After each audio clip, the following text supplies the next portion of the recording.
Hello and greetings, dear listeners and audience. I am Tom, your humble story guide, and I am here to once again break a game before it is released. But before we go there, a very warm and heartfelt welcome from us over here. We are now here as the crew from the Illusion and Horror Convention, and gladly I am not alone, and I will tell everybody to introduce themselves in a second.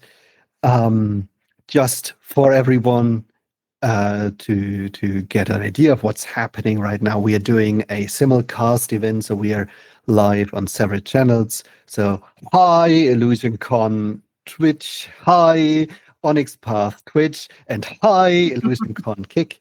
It's amazing to have you all, and if you're a viewer later on one of the YouTube channels, hello, amazing that you're tuning in.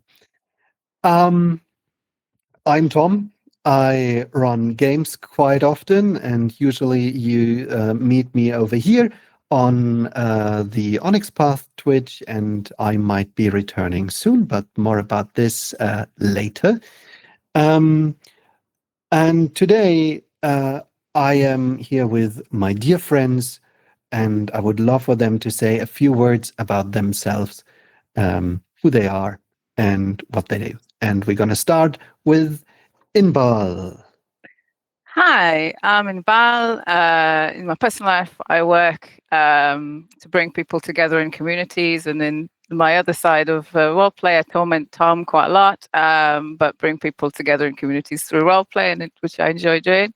You can find some of my writing and work on rpgoobs.com, along with my talented friend Connor, who's done the artwork for my character today. He's awesome.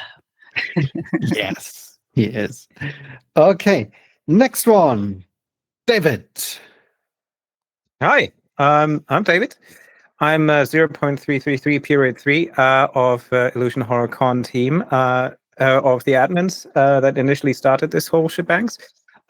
You find me on that server, but I also do occasionally other stuff. I write scenarios and do all kinds of weird streams with people that I really enjoy streaming with. And so, yeah, I think if you have nothing else to do, then just join us on December 5th to 7th and have some fantastic weekend at Illusion Horror Con coming up.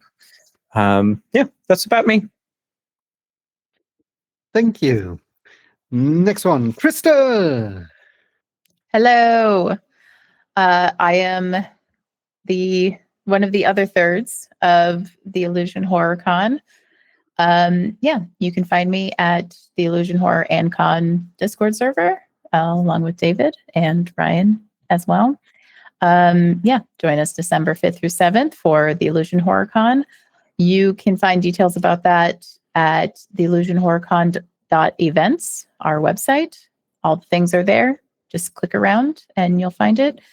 You can also find all of our actual plays and other things like this on Illusion Horror Con YouTube channel, which there are links to that as well.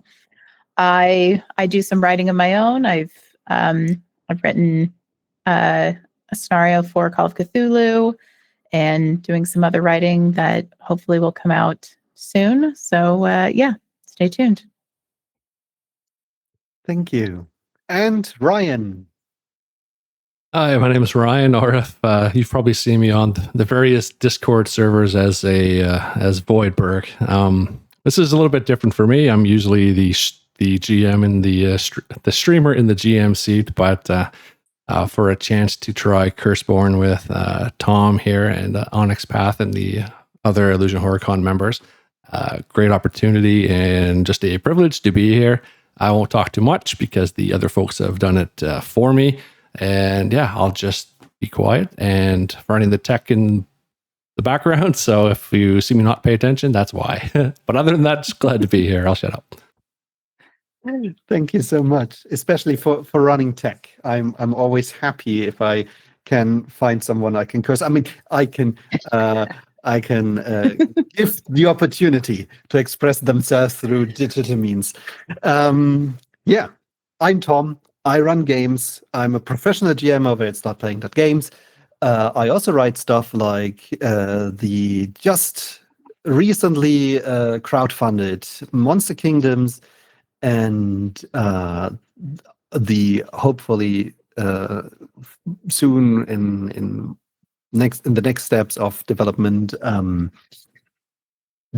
story guide for The World Below.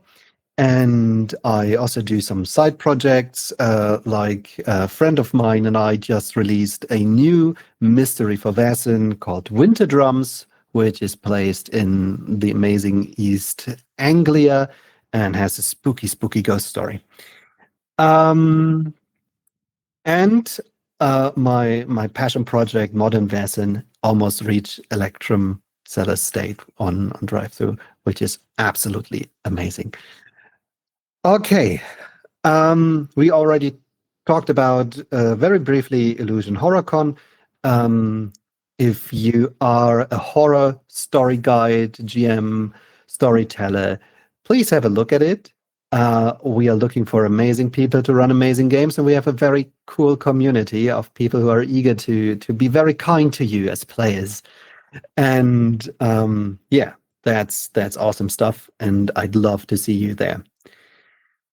Okay, so our game today is called Black Sheep, and that is for a very good reason, because we have a crew of Accursed who are black sheep, who don't belong to families anymore, because they are all orphans. And we have a wide variety of different orphans, and we base them on the rules as they are written at the current state of the Curseborne Player's Guide, which is right now on Kickstarter.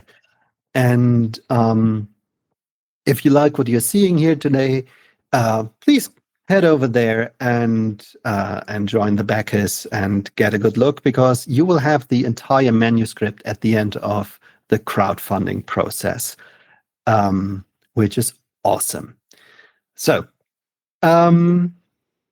as this is based on this manuscript, everything and anything of what we are talking about today can and might be subject to change through further development. So please don't take anything that we are saying as written in stone. Also, nobody of us wrote on Curseborne, so we are not the professionals. We're just telling a story. And some of our character concepts are kind of wild.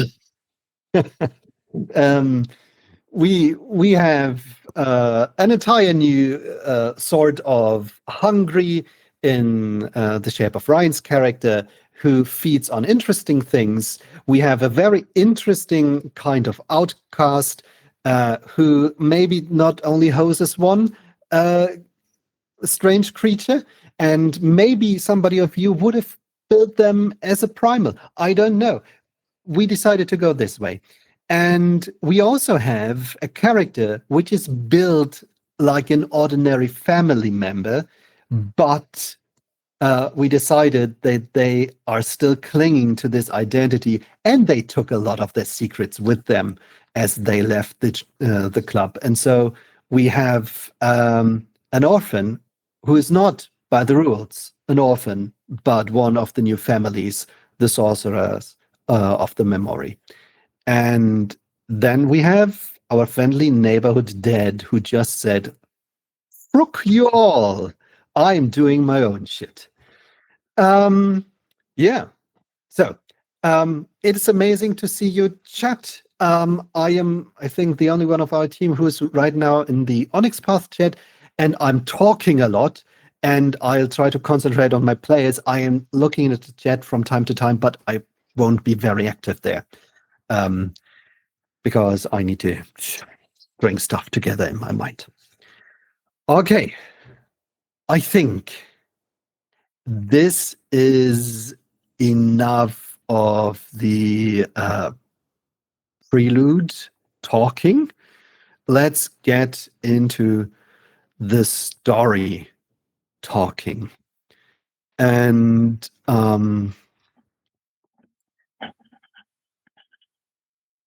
yeah, we'll start with the place where everything begins. Just gonna take a quick sip. Okay, everybody at the ready? Wonderful.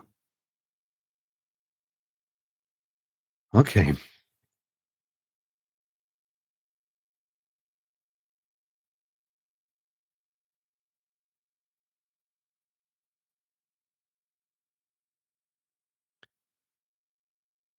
Welcome to Miston City. A mid-sized city somewhere at the east coast of the US. It is the year 2025, and there's definitely a president for the United States, but it's actually not that easy to actually remember them. They are bland at best. And we don't concern ourselves with the big politics here in Miston. Actually, we don't care much about anything outside of the borders of our city. And if you care about us, you have to prove it. You have to set your mind on reaching Miston. Because if you're looking at the map or some navigation device, you will easily scroll by it and just don't register. If you're on the highway, you are very likely to pass us and don't even be aware that Miston is right there at the coast. We like it like this. It's nice to be left alone. And we have enough problems ourselves. Let's zoom in on an apartment block. It's Jenkins Drive 13 to 23. This is a housing project that started around about 10 years ago. The rather large property was for sale, and somehow a community of independent bidders managed to acquire the block and to build a place where all of them can kind of lead the lives that they wanted to, even though they're living in a cursed world where everything that happens to you might be connected not only to bad luck, but to something far more sinister going on. Some of the inhabitants and residents of Jenkins Drive 13 to 23 might be thinking that there are strange things going on. Maybe with the janitor, who is there to take care of the facility. The thing is, this janitor died a few years ago. There's no haunting his own body. His name is Steve. And Steve, you just are answering in person a frantic phone call that you had of one of the residents here. They know you're basically shit as a janitor, but you're still a reliable person to show up, and so they called you. What do you look like as you arrive at the scene? Yeah. Steve is as it's now in canon established in a pre-game discussion, I feel like a body type of Christopher Walken with a general attitude of a Michael Madsen, who looks a bit sinister and stern when met on the floor. His kind of overalls are a bit too wide, a bit too stained, and generally he's just like that, little bit off. And the look he gives to residents is always initially very almost threatening, but the moment you start to talk to him, there's this softness, this kindness that comes from him. And he's clean shaven, and maybe just as he's kind of in front of the door, puts down a toolbox with heavy equipment, some of which he doesn't even know what they do, but he likes to carry it around. People seem to give him more credibility since he carries the box around. And he's just kind of putting his long, wavy hair kind of back together, which is stained with probably just remnants of grease and oil that he picks up throughout the day. And with a then kind of somewhat put up smile, knocks at the door or rings at the doorbell and waits for his client to open. The door is torn open immediately, and the person on the other side, Marge is in the middle of her 60s. She is wearing like some plain clothes, and she looks at you with a harried look and says, "Steve, thank goodness you're here. Come, we have to go to the cellar. George is down there, and he lost his mind entirely. Please, come." And she hurries down the corridor, leaving the apartment door open behind her, and just waits for you at the stairs, which will bring you down to the cellar. He briefly kind of reaches inside the door, grabbing probably the key of the apartment, taking it out calmly, kind of puts his hair back straight, closes the door, picks up his toolbox, and follows her behind with a quicker pace, but also in a way that he's curious. And he's like, Marge, is it? Did he again? I told you that you can't increase the heating in the basement. That's my job. Did he try again to? It's okay. I'm coming. And he kind of rushes behind her. So, as you rush behind her, she stops, points down to the cellar. There are flickering lights on the staircase, and she gives you an apologetic shrug, and you already can hear him yelling, "This is not gonna work!" And then there is a metallic clank. He puts the toolbox down, adjusts his hair again, puts a smile on, puts his hand on Marge's shoulder and says, "Marge, it's fine. Gonna get this. How about you take the keys, go back to your apartment, set up a nice kettle of water for a nice cup of tea. I'll bring George up, and we can all have a discussion about responsibilities and actions that tenants can do in the property. I know we talked about this before, but I know how George gets. Did he drink today?" She looks at you and seems to be surprised. Then she shakes her head.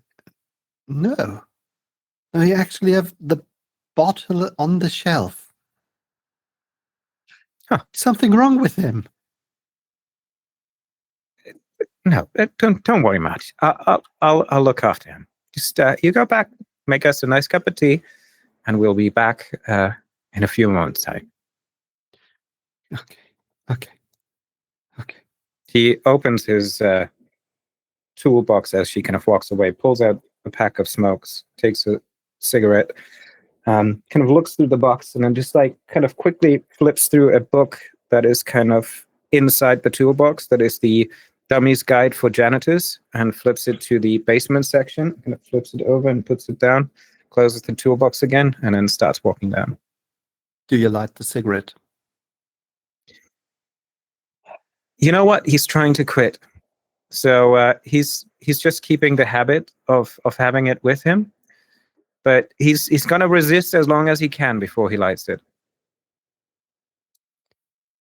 There's something in your arms that already gave up on that. You know, even though there's part of your mind that still craves the cigarette, this body will feel nothing as soon as you light it up. There won't be any taste. There won't be any relaxation. There won't be nothing. And as you walk away from Marge, you become more and more aware of that, because Marge was a well of worry, of slightly increasing panic, and you could almost taste this tint on the filter of the cigarette that you can almost taste.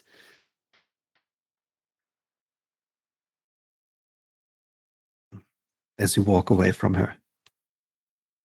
Instead, you walk down into the cellar beneath the flickering lights and the more frantic clanking of metal on metal. In the meantime, one of your friends, of your crew members, returns from work. Where does Remy work?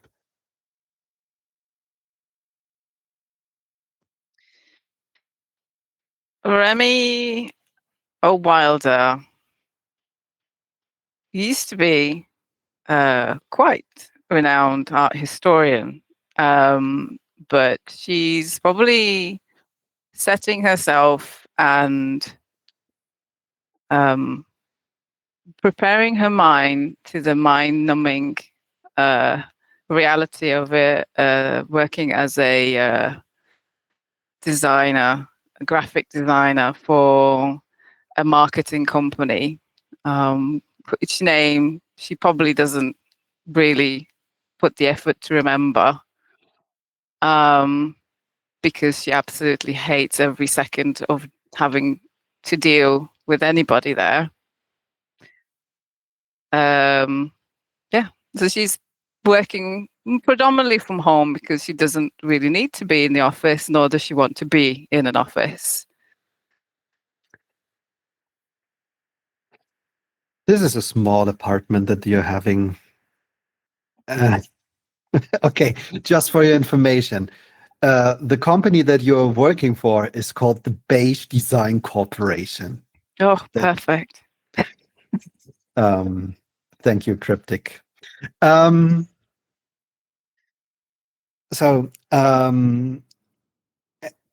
You're leaving your cramped apartment because the walls are closing in. Very much so. You are used to a larger life.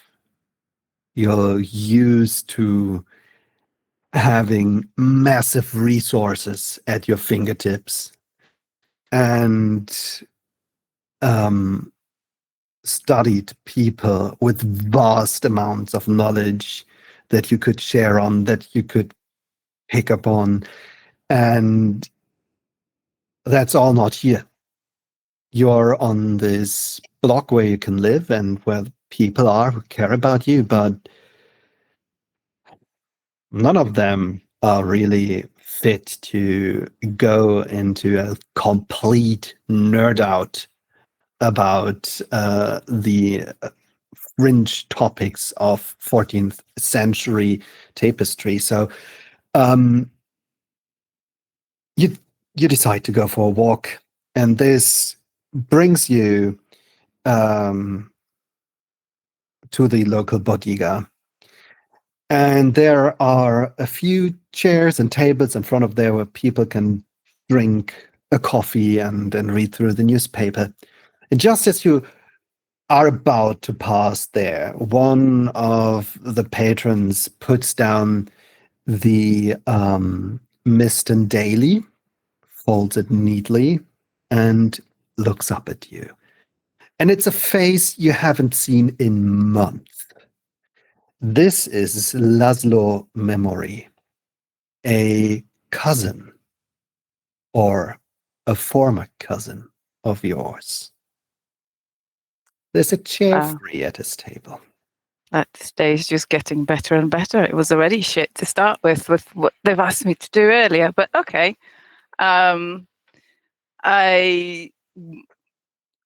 walking by, walking a rather brisk pace, I think, just to get away and clear my head. And as I see the Laszlo, did you say? Laszlo. Laszlo. As I see Laszlo, my kind of steps falter a little bit, I guess. I'm kind of wearing this, the green turtleneck sweater because it's a bit cold this time of year now, and long black legging or tights, depending on what country you're from. And these big black boots to the knee that, they're not clothes that I've used to wearing.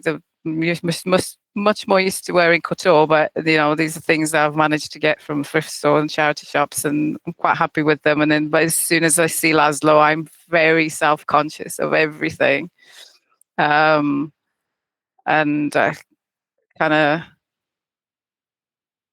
but I try not to let it show. And I nod to Laszlo and walk over. Well, what brings you down to our side of town, cousin? These papers, they're getting shittier the day, don't they? They had a brilliant art columnist, but I can't find her anymore in the paper. It's a travesty. It's almost was basically everything that was left to enjoy in there. It's amazing to meet you here, Ophelia. Please have a seat. He calls me Ophelia, that kind of cringe. But I sit down.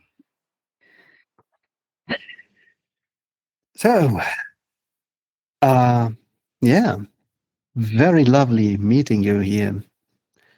I was in the neighborhood and thought maybe I'd just come by, say hello, look how you are with all the major life changes.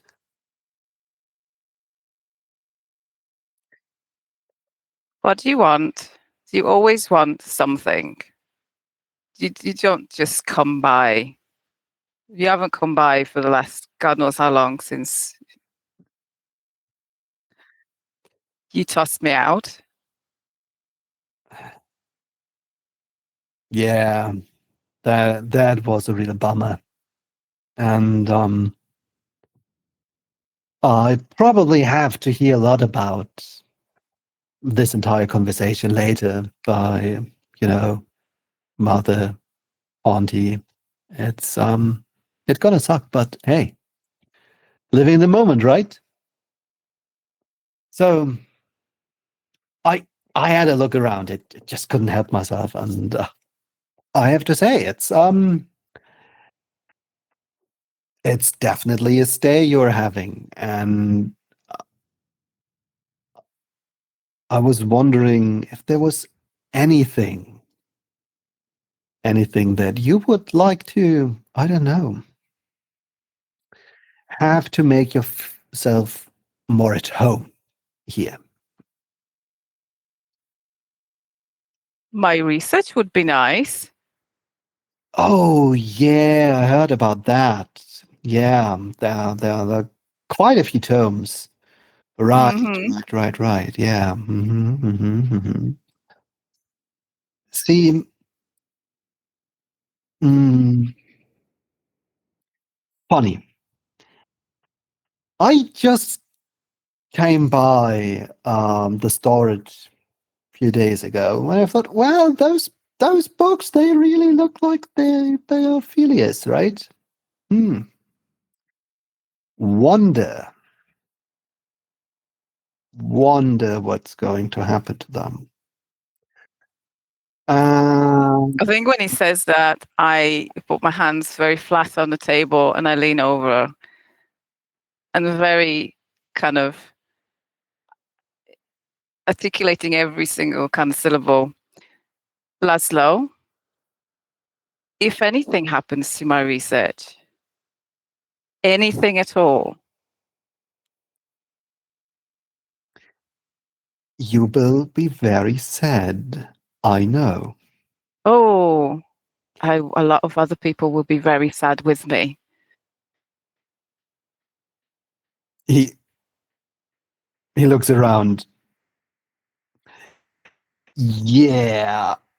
hmm Yeah.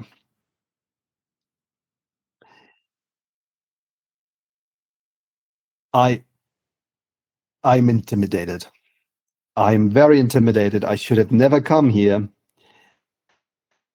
because of the mighty resources that you can pull out of your ass. I'm not entirely sure where from, but sure. You definitely have the upper hand here. Since you are, like me, part of a old, traditional, vastly empowered family of sorcerers. So, what's gonna happen? I'm not here to stomp all over the ego. Yeah, I actually want to offer you something. I can probably get you one of your books, but you have to do something for me.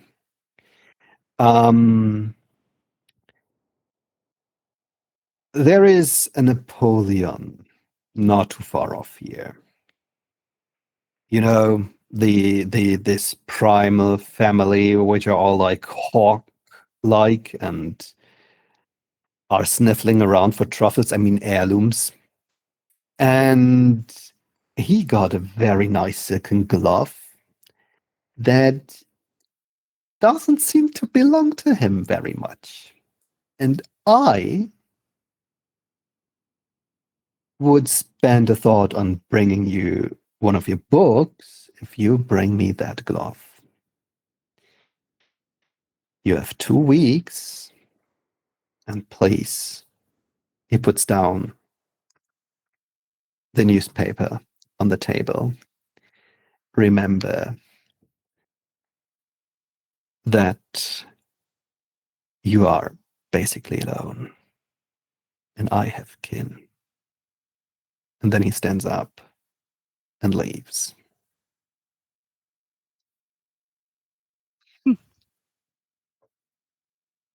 I think I'm watching him as just icy face, and one of my edges is determined silence. So I'm just kind of channeling my anger broiling inside me as I watch him go, wishing Larissa was here to help me, well, so she could tear him apart while I watch. Yeah, I think I'd just sit there for quite some time. Yeah. Before we look into what Larissa is doing, let's have a look at what life is doing. I've also received a phone call. And to answer the question of what daytime we have, it is already early evening, so it's dark outside since it's October. And you've been called into the back courts of the apartment building where all the trash canisters and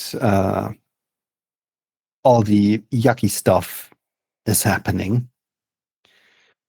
And you've been called by one of the younger residents, Alan, 15 years old.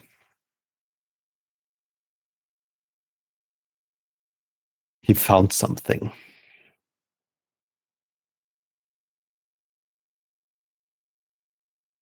What did he find?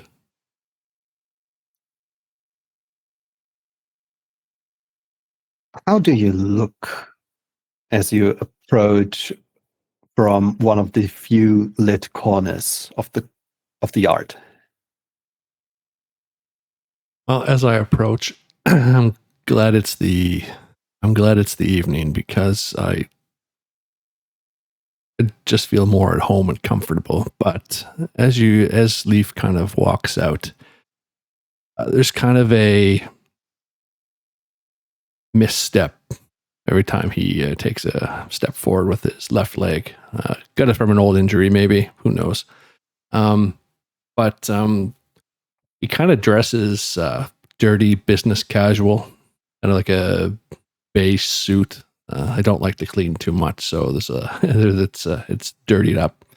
But long, kind of black, greasy hair, a couple scars on his cheek, maybe a black eye from a fight. He has no idea who it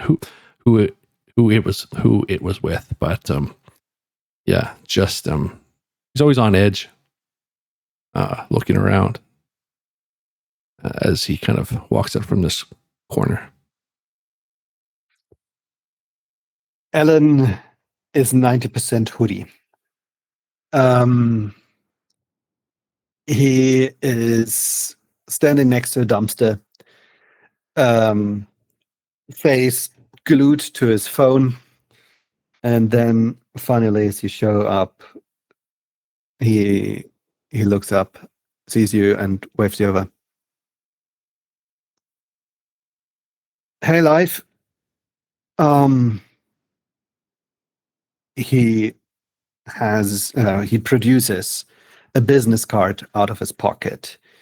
It simply says, "Lost somebody, ? Found somebody, ? Call Live," and then your phone number. Live is a private investigator who looks for missing people, and Alan probably got his fingers onto his business card, and he waves it at you. Found someone. Thought this might be something up your alley, and then he points over to the dumpster, which is sitting behind the one he's leaning against. I didn't touch anything, just to make this sure. Didn't touch, just saw. Well, I'm glad you didn't touch and just saw and just left it like that. Leave it to me. And just kind of giving him a side glance, just kind of see if I can get around to that back dumpster to see if I know who this is. You get to the dumpster, and what you see hanging over the or from below the lid is just an arm. Just the arm hanging, or is it attached to a body? Maybe there's more. Maybe there's more beneath the lid. Okay. You see a little bit of a disgusted look in Leaf's face. He didn't want to work tonight, but unfortunately, this found the card. But slowly lift open the lift of the dumpster. Nested between some large garbage bags, reeking of the lunch meals from the past 3 weeks, you find a body. And the arm is what's kept in the best shape of everything. They're torn and shredded clothing particles, but the muscle beneath that doesn't look great either. The face is entirely mangled. There is a 3D puzzle of the chest and maybe about 1/4 of the legs left. Okay, Leaf looks at this and just kind of has I don't want to say primal reaction, but it's kind of like, fuck. And he looks back at the hooded fellow and, you know who this is? No bloody idea. And I suppose you want me to figure it out. I mean, I found something. I called you whatever you do. All I know is that I don't want to have the cops around. You don't have to worry about that. Just give me that card and I'll take care of it. Yeah, sure. Hands it over.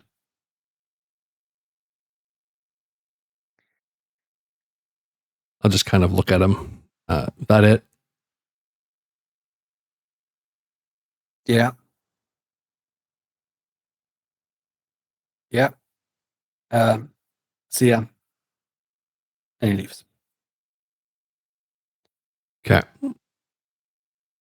I kind of contemplate what is kind of happening right now. I really didn't want to work tonight. And then I just look back at the arm kind of hanging off the side of the dumpster and just have this overwhelming, just like, here we go. And maybe you think about, okay, maybe Remy or Steve or somebody else knows about this or can give a hand because I just don't want to deal with it right now. And yeah, just make sure nobody else will find this card and or maybe hide the back dumpster as well as I can just until I can get somebody else here. Yeah. Okay. Now let's look into what Larissa is doing.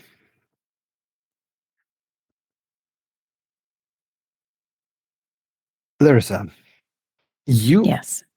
are, if I remember correctly, a bouncer at a nightclub. And it's on the other side of the city. So Mhm. usually you would take the car to ride over there. As you are getting ready and leaving for work, and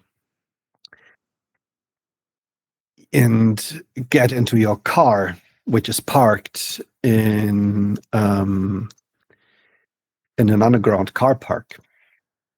Mhm. And you are driving towards the exit.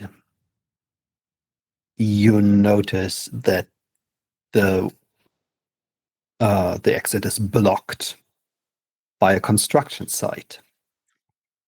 Mm.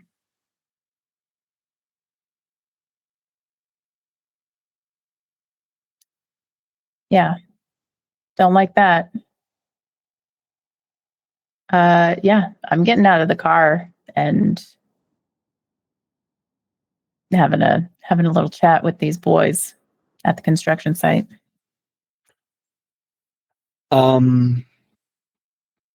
You are getting out of there. There are two guys digging a hole in this middle of the ramp, whatever it's called, that lets cars drive upwards. Yeah, the off ramp, I guess you would call it. Yeah. They are breaking through concrete and just dig there. They also have taped off a door that leads away from the ramp. And you are one of the outcast. And you are living in this apartment block. So you know very well usually what's going on with Steve being your friend. You know what actual work is going to be done on the thing, because getting construction workers here is like very hard. And if anything gets sorted out, that's always a reason to celebrate. And Steve didn't talk about this happening here at any point. No mention at all. And as an outcast, you are aware of where the reality borders to other places, the in-between places like the liminalities or even the outside. You have a native connection with these places, or the souls that are living in your body are having this connection. And you know that this door leads into a liminality.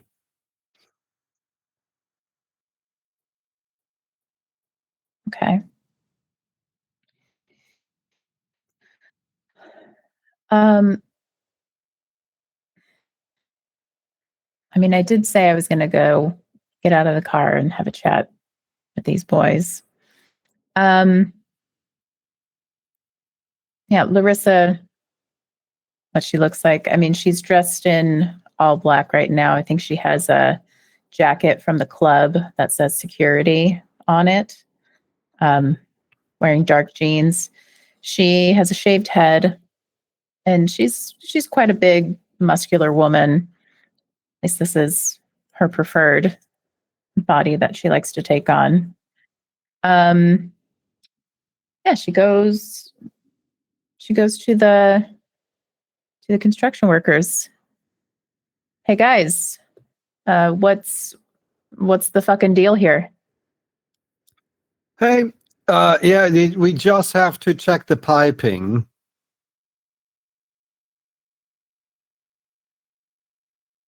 Right now, with no notice?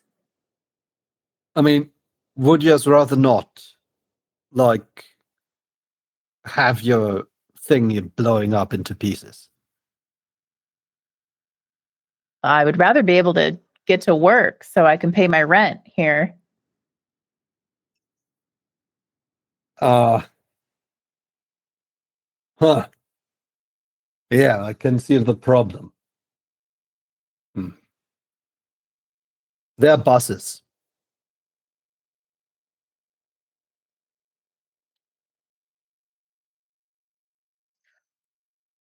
I think with that, she's going to get back in the car and she's just going to start to drive slowly up to the construction workers and honk her fucking horn. Awesome. Okay, let's do our first dice roll. Okay. Okay. So, for everybody in chat who never have heard about Curseborne, or might have heard and forgot about it, or needs a reminder like I do, this is how we do dice rolls. We pick a combination out of a skill and an attribute, and I think, please correct me, you're trying to intimidate these people, right? Yeah. Yeah. Pretty much. Okay. So this sounds like persuasion to me. You try to force them away with being big and loud. So this is probably presence, which Yeah. isn't your strongest suit, but here we are. And you are using the car, and I think this should be taken into consideration. And per gear, she gets an extra dice. but she gets a +1 enhancement on it. So, Okay. Enhancements are hits that you gain if you score at least one hit with your other dice. Since this is not a magical action and we are pretty low stakes right now, you don't have to consider any curse dice you're holding currently. Just roll your 3 dice and look for 8s, 9, and 10s. There is a minor complication. If you don't buy it off, you will park one of your wheels in the hole that they are digging. Okay. Gotcha. Okay. So yeah, my persuasion is 2 and my presence is 3. So then I get 5 die. Your presence is 3. Oh, you're right. I'm looking at the wrong character. This makes sense. Yeah. This makes 5 dice, not 3. Yeah. Yeah. Okay. Exactly correct. Okay. And no curse die. No curse dice for consideration. Ooh, that's a 10. That's a 10. 9s and 8s are 1 hit and 10s are 2 hits. So we are looking at 2 hits right now. The base difficulty is 1. And with the second hit, you could buy off the complication so you don't tank your car. Or I would love to take do the that. complication and spend it on some nice tricks. If you want to do. I think I'll buy the complication of not messing up my car. Sounds like I really need this car for work and such. So, yeah, I think I'll do that. Okay. They are quite persistent, but they jump out of the way in the last second. And as you get them move out of the way and take a bit of the safety and security features that they've set up with you, you can hear them yell, "Oh, holy shit, I'm not getting paid enough for this." And they're getting out of there. Yeah. And as you finally leave the underground car park, you have like this colored tape to this security tape. The caution, yeah. Yeah. And it looks almost like ordinary tape. If there wasn't like a big golden embossed emblem on it next to the word caution.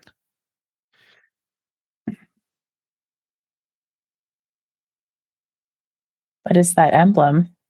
I think I'll try to grab, as I'm driving, I might try to grab some of that tape and look at it.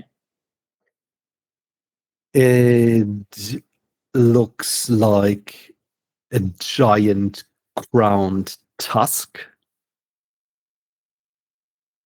And let me have a real quick look at you're not big in culture. You're okay in esoterica, so you probably know this. This is the crest of one of the local Accursed. A guy called Ludwig Flavius. He is a Napoleon, a werehog. And if he's known for two things, it's being filthy rich and getting into other people's business. Great.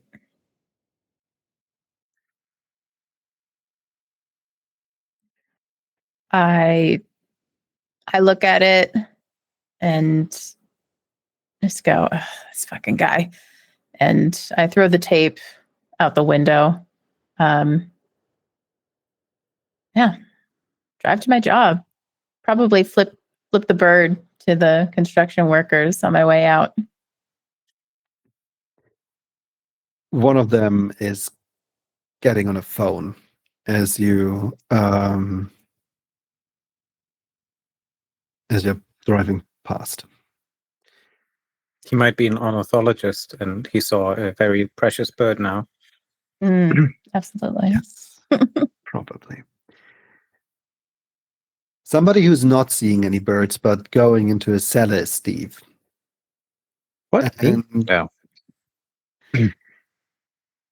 you reach the bottom of the staircase. There is even worse lighting here. And you hear the frantic clanking of some sharp metal on some dull metal. I think the moment I step into this like twilight, I kind of reach for first my lighter instinctively because I used to smoke and like it's always with me, and I kind of just look at it and kind of these kind of past memories kind of go over me, especially mixed with the realization again that I kind of just looked down the corridor, and I'm not sure if I pulled the lighter for light or to have the smoke, or because I don't really feel the fear anymore. Like nothing is really that creepy, and everything feels dull. I know it's George trying to get something done that I probably postponed for half a year now. And yeah, it's again more like a reflex emotion that I've done so many times that I'm just kind of pausing now every now and then nowadays. That reminds me of who I am now, and just put the lighter away and just start moving forward. And there's a bit of, if you could be indifferent but also sad, like that's pretty much the emotional state that he's in right now. And he just kind of like uses his hand to kind of like bang at a couple of the pipes. And George, I told you you're not supposed to be down here. Marty is worried. She's George, are you all right? George, please don't stop it. You God knows if you break something, I might need to fix it. And then what? I don't know how to do that. George, please stop it. I'm right there. Just come over here. She kind of approaches, but with this, indifference. As you turn around the corner, you look into a room that's half drenched into shadows. There's a man with his back turned to you, slightly overweight, in the middle of his 60s, swinging a pickaxe at a boiler and the ground around it, sometimes hitting the boiler, making big dents into the hull, and sometimes hitting the ground. Oh, God damn it. There George. is also sprayed in luminescent paint a phrase repeated across the heating engines here. It says, "It's a lie. It's a lie. It's a lie. It's a lie." I don't think he even recognizes what it says. He sees there's writing all over the place, but he just rushes forward because if he damages the boiler, Steve would need to fix it. That's a problem. So he will do everything he can to not have to fix this. And yeah, he will come towards him and kind of grab for the pickaxe in a determinate, but as politely as you can pull somebody's pickaxe away, as well. Okay. Let's see how you fare with persuasion and might. Persuasion and might. Might. That's there- 2, 5. There is a minor complication for being hit Sure. that needs to be bought off with 1 hit. And the base difficulty is 2. Okay. Okay. Please Okay. also roll your curse die. Okay. So the macro fill in the amount of curse dice and then And exactly what I wanted. I rolled 0. No successes at all. okay.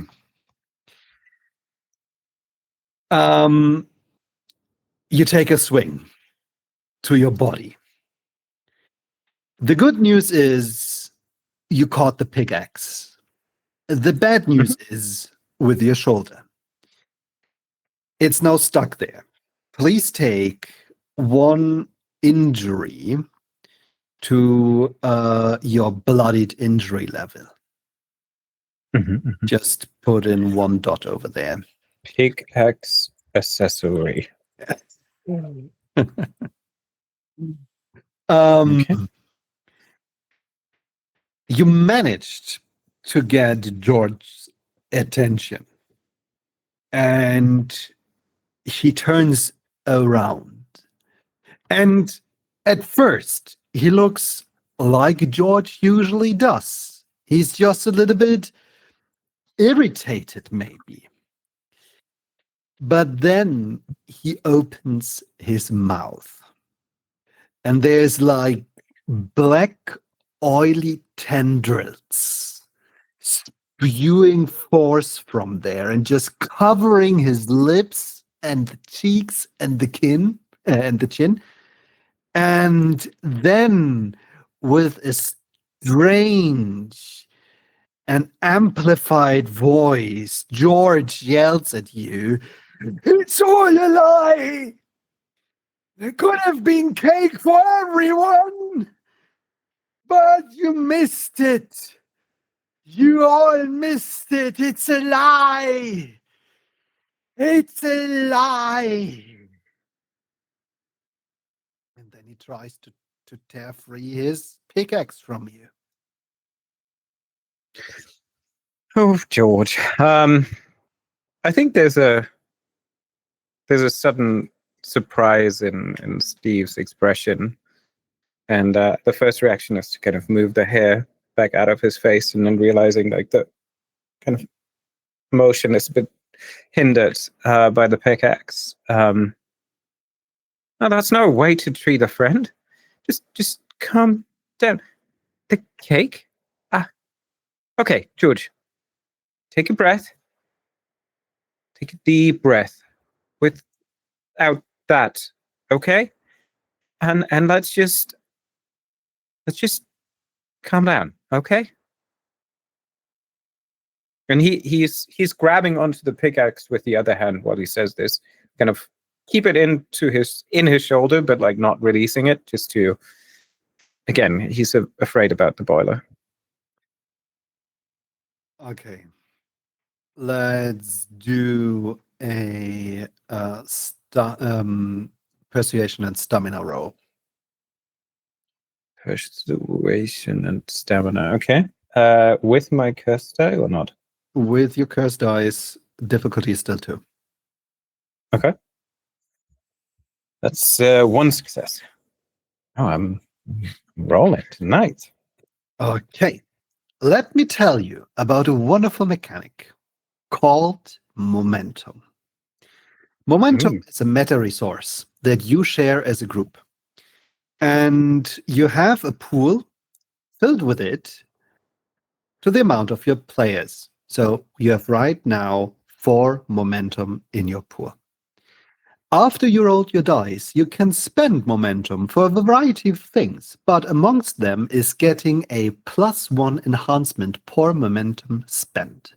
Since you achieved 1 hit, you would have a use for the enhancement and could succeed if you want to.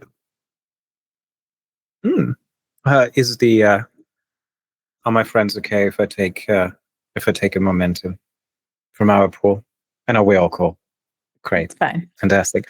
I will then gladly take 1 momentum, and maybe even bury the pickaxe a bit further and kind of do the classical like action hero move, like pull him closer with the pickaxe in my shoulder. George, just calm down.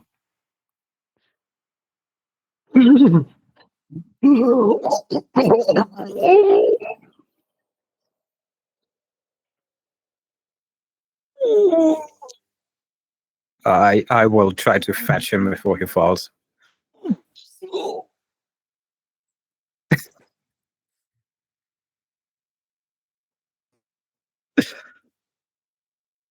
And that's why you Very should like effective. my face.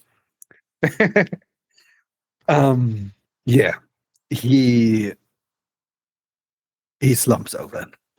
And I managed to yeah. pick him. And whatever is happening in his general bottom half of the face area, it recedes back. Have I seen that before anywhere? Am I aware about this sort of thing? Seen this happening a few times within the last weeks. It's happening more often. Okay. These are a kind of parasite which just shows up. Like all the shit that happens in Mistin just shows up at your place.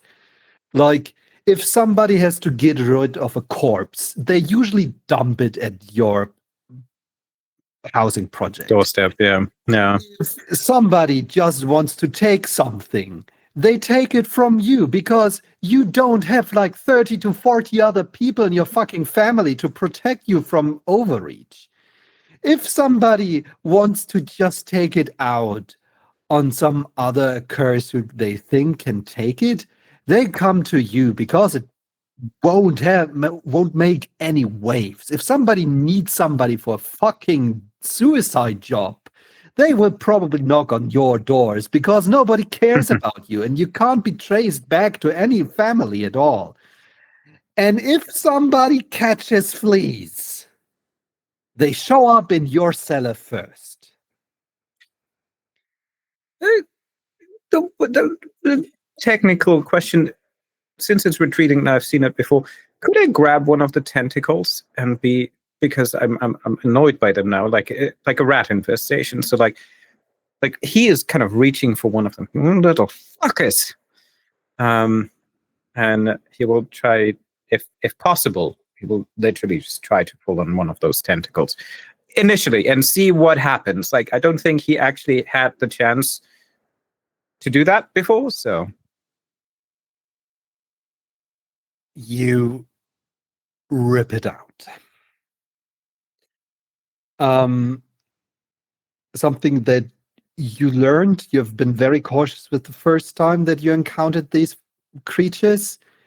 This seems to be an offshoot that's not as persistent as they usually are. So you can rip them out and mush them beneath your feet. It's getting more. And honestly, just earlier today, you took care of the lost phantasms that were leaving the usually spooking grounds where they don't harm anyone and you had to catch them. Then Mr. Shadows lost the wall where he is residing usually in. It has been a day. It has been a very long day. Who do you call when you have a very long day? Yeah, they say to call Ghostbusters, but you can never find a phone number for them. It's quite devastating. But so yeah, he'll kind of gently put George down, stand up with, again, muscle memory, like a wince, pull out the pickaxe from his shoulder, look at it, puts it down kind of on the side, maybe hides it behind the water heater or the boiler. Just he'll pick it up later, does a quick inspection, and then picks up George over his shoulder and picks up the toolbox and carries him up back to Maggie. Wonderful. She is very happy that you took care of him. You feel a wave of gratitude and shame washing over you. It's not enough to thrive in it, but maybe it's at least pleasant. I'll bring him in, just lay him on their bed and make some small talk while I probably then sit down with her at the kitchen table. She hopefully pours me some tea, and we'll chat a bit. There's always tea. Forgive me some contrivances, but I think it's time to unsplit the party. So it's just a question of who is starting the group call. I think Remy's so pissed off. I think I probably start as I've already gone back. I think it's running through my head what Laszlo was talking about, some glove in an emporium by somebody collecting the artifacts. It'll come to me later on, but at the minute I'm walking back to my apartment. Obviously, there's no penthouses in this building. They're all exactly the same kind of shitty layout, but mine's right at the top because I've smoothed my way to getting one at the top, and I always regret it because there's no elevator. If there is one, it never fucking works because Steve can't fix it. So I'm walking up the stairs all the way up. I get half my apartment is kind of this ramshackle collection of artifacts that I've lost everything I had before, so I've been collecting of my own new things that have emotional attachment for whether myself or for other people, portrayed on walls and in assorted shelves. But at the same time, the other half is kind of full of artistic, crafty bits.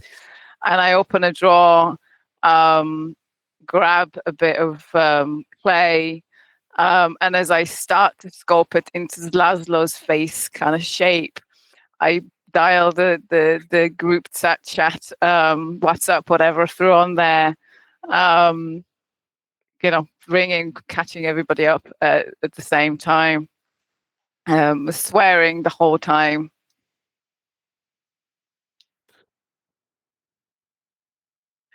Sorry, before I forget this, I think Steve is just in the middle of the conversation with Maggie, but then the phone rings and he kind of looks at his phone. He picks it up, but then he's continuing to talk to her. He doesn't realize what button he pressed. And so he then apologizes and says, I'm sorry, I have to take this out. I'll just look after George. I'll check in later to see how he's doing. And then he puts on the video phone, but it's the external camera. So it's facing away from his ear and it's on loudspeaker as he walks out. Fucking Laszlo! He's backing asshole. And you can hear kind of. And he also didn't realize he pressed mute, and he's like, "I can hear you. What's going on? Just hello. And so he walks down the corridor and then kind of back to his apartment while you scream and yell. And you see the corridor basically in in the basement, kind of rocking and moving the whole time as he She's walks got it. back to I his got it place. kind of my phone's leaned onto something like a box or something with all my implements in, and I'm kind of glancing at it, going, "What the fuck, Steve? I can't hear you, Steve. Fucking idiot, honestly." He kind of pulls the phone towards him, and then you see down the corridor, and then you just see the phone shaking, and he puts it back to his ear and walks on. Oh man, Boomer, Jesus, just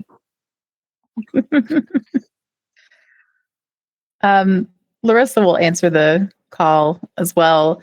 And I mean, she'll be at work. She doesn't really care that she answers the phone at work. So she's probably standing outside some dirty dive bar club Are thing. And you she's just totally like, cash with just an earpiece in? Just like, yeah, I'm listening, but I'm too cool to Yeah. have the video on. no, I have the video on. I don't think I care that much. Leaf. So. But yeah, I'm just looking at it like, hey, what's going on? Leaf, before he answers the phone, it's running in his back pocket. He's found something to kind of roll up the body in, because he might have to burn it down an alley and out in the street, maybe if I can't find my way back. But as the body's kind of flung over my shoulder, maybe there's a drip of blood that just kind of drops down on the side of my dirty base suit, and just for a minute. Get that crave, but then the phone just won't stop ringing. So a little bit pissed off. I take the phone, open it up, and see it's all of you, and just say, "Oh, hey," while side-eyeing the blood dripping down my base suit, but trying to keep that out of frame at the same time. So I'm still kind of swearing, and you see me. You see a really nice kind of very quickly managed to sculpt this head. That looks, I don't know where some would know Laszlo from before, perhaps, or maybe not, but it's a really kind of a fancy looking gentleman's face on there. And then I carefully take some of my like a wooden a spatula kind of like thing that you can use for clay, and I start stabbing into this head, and then I stick it in there, and then I kind of look, I kind of stick. Brilliant. Remy, you mad about something or what? Oh, but what? No, me mad? Never. What? All right. It's the artist at work, Larissa. The artist at work. That's what it's always been. It's beautiful. Oh, I just had inspiration today. It just fell from the sky.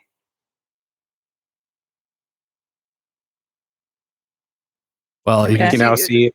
You now see like Steve being like into his apartment. He walks into his kitchen and puts it down, and like you're just seeing this logo of like a coffee pot as he puts the camera on. And you see there's a bit of rocking and shaking of the table as well for like another 2 scenes or so. Steve, external camera again. Hit the button like we talked about. Hit the button. It's a lost cause, man. Lost cause. You see the phone being picked up, and the phone is like he hangs up. Oh, for God's sake, Steve. How? He'll never get it, you guys. I don't know why you try. I try and add him to the chat 5 seconds again. later. Yeah, 5 seconds later, he calls each of you individually. And like, like a minute later, he finally kind of rejoins the chat. And he's still on mute, and he's kind of like, this time correct video, but like, he's like, The other button, Steve. The other button. Mute. oh, mute. right. Hey, guys. Sorry, I can't get a hang on this. Anyway, so as I said, the parasites keep spreading. Now got George and stuff. Man, I know. Oh. It's just getting worse and worse every day. Just been down in the cellar. Actually, The black goo parasite again? oh yeah. Spreading now. Ugh. Spreading. I Gross. tore a bit off from George. He talked about the cake is a lie, and started to. Oh well, I mean, I'm pretty sure it's fine, Remy. But I'll check on it later. Again, you should have warm water. I'm pretty sure it's fine. He didn't damage it too much. But yeah, it's spreading. I don't know what. I mean, there's, I can only do so much. There's this. I got a whole list of, and he kind of walks around, and then you like briefly see like one wall in his apartment. This just covered in colors, but it's just like sticky notes in different colors, and like there's like one section that was emergency, media or low priority, and it's just like all kind of like mixed amongst each one.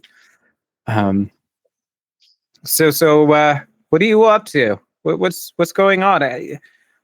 Any chance you can? I mean, I feel like we should. I mean, at least with like someone else of you to kind of look at George. I don't know if it might be contagious. I don't want Maggie to get it. She's always nice. She makes this really good tea. I mean, hot water, but it's. I feel for her. Any chance anyone of you's home could take a look at him? Yeah. I don't know what to. I mean, I'm at work right now. Sorry. Oh, by the way, Steve, did you tell some construction workers that they could just dig a fucking hole outside of the parking lot? No, you didn't. What hole? What do you mean? What hole? Digging again? They were digging a hole. Yeah, they were. God They damn it. said something about the piping or some nonsense. I don't know.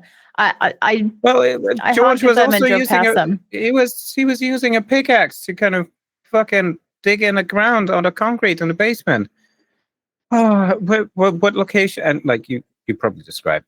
Okay, Yeah. I'll tell them. I'll tell them where. Get to it. It's so there was a crest on the caution tape. It was a tusk with a crown. The accursed, I guess. I don't know. You probably know more about it than I do, but that rich asshole that lives around here. Quick story guide intermission. You are all accursed. Accursed is the name for Okay. everyone who is entangled with the dark magics. Gotcha. The guy is Ludwig Flavius. He is a Napoleon, which are Right. were hogs.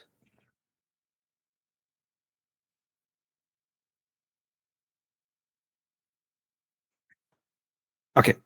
Yeah. Continue. Yeah, so Sorry, I'll go just ahead. say, yeah, he's the Napoleon guy. The Flavius. I don't know. Another rich dude. Do Yeah, I know okay, well- anything about this particular family, individual? Well, you have just been more or less blackmailed into Hmm. stealing from them. That's what I was thinking. Yeah, I didn't remember if it was that. Well, this is fucking interesting because Laszlo wants me to steal something from this hog. Seems a bit, but he wants me to steal something from this guy. Some glove. I can't believe being brought down to petty theft just for my own fucking work. He wants to give me one book that's mine out of.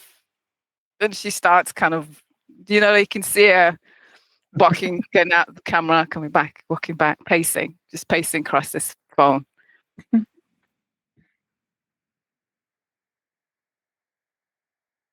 Well, I mean, you can go get the glove. Don't mind busting some heads later. As I'm Well, I'll have a look, okay? I'm on my way. You know, mumbling. He puts the phone down again and like just straight on the table, facing now the ceiling, and you hear like rummaging glasses, kind of moving and shoving, and yeah, I'll just. God damn it! And there's a commotion as he kind of gets up and ready to leave. as I have the phone kind of away from my ear and just walking back with this body wrapped up in whatever kind of cloth I found, hearing about the tusk and this person of interest, the way the body was mangled, have I seen that kind of gore before from some kind of were one of the families that can't think of the name of the were type, but of that general gorish stuff? That's a brilliant question. Because I just you see Leaf and he just kind of stops in his steps, and it kind of goes to that kind of like the voices in the phone as I'm thinking about things, and I'm just looking back and just even sniffing the blood that's dripping down on my base suit, and just like, yeah, just see if I get a hint of something maybe. I described this earlier as a 3D puzzle.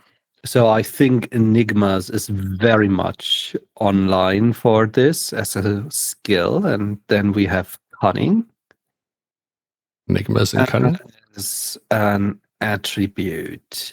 You're not necessarily doing something magical, but I would like you to use your curse die too. So please, you have a total pool of 6. Okay. So the dice pool, you fill in a 5 and curse die 1. Okay, I don't have those macros set up. I'll just have to do it. Okay, then do them separately. Sure. So the first 5. First 5. Oh, sorry.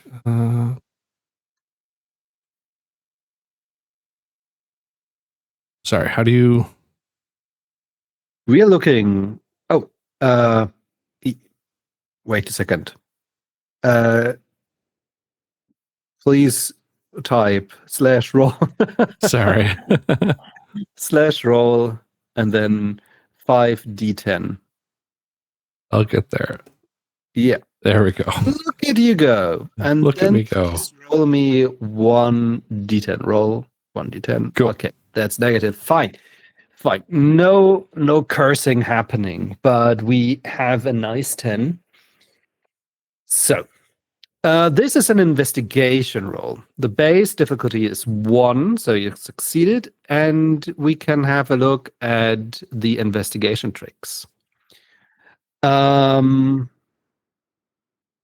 So you could either get another piece of evidence.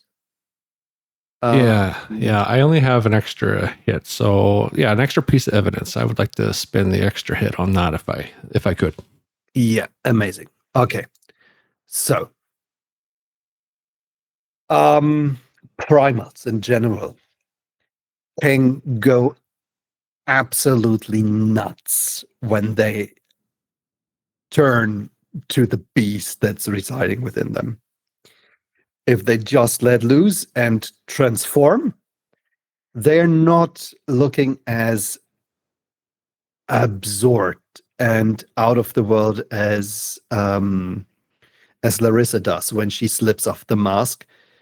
But they get massive, and they can basically shred anything that comes into their path.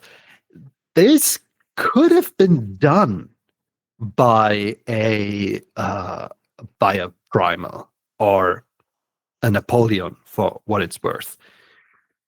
What you also notice is that there is a piece of skin left. There are more pieces of skin, but this one is important because it shows a considerable amount of a tattoo, which is a very intricate sigil. The kinds of Remy uses to dabble in from time to time. This looks like the corpse of somebody who either was a sorcerer or tried to pass as one. Okay. I look at that and I kind of bring the phone back to my ear as Steve's still fiddling around with his technical connections. And Remy, look at this. And I kind of pointed toward the tattoo. If I can kind of, even if I have to throw the body on the ground, staying in an alley behind another dumpster, I'll do that. I want to remain conspicuous and not kind of draw attention my way. So I'll try to do that. Right. I'm pacing and I can hear him like, look at this. And I'm just kind of stopping, going back. Is that a dead bot? What? And I thought my day was great. What the hell is going on?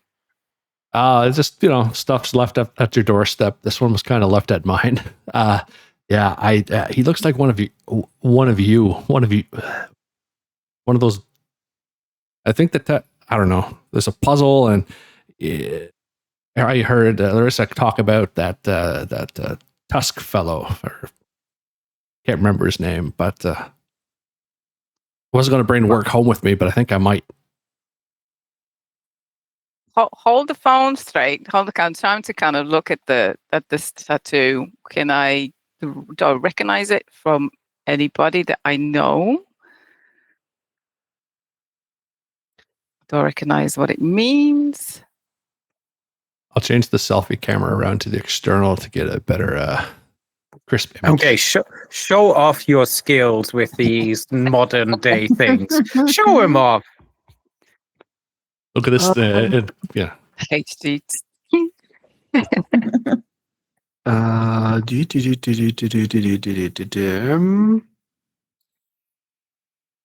Oh, you are a specialist in culture. Please give just a plain culture intellect roll. So culture is 3, intellect 4, so 7. Yes. With or without cursed die? Without cursed die. Without, so 0 cursed die. Okay.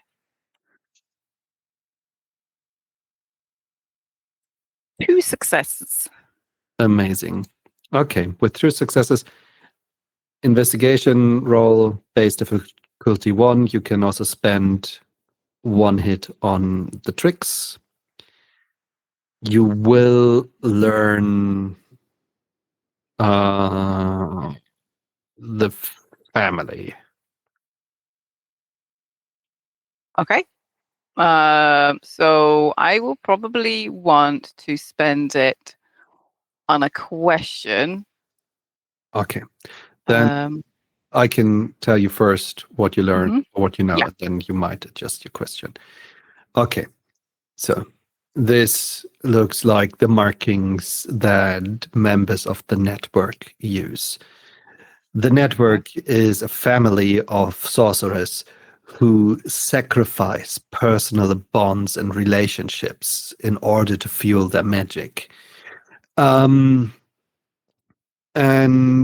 the network is also the dominant family of sorcerers in Miston.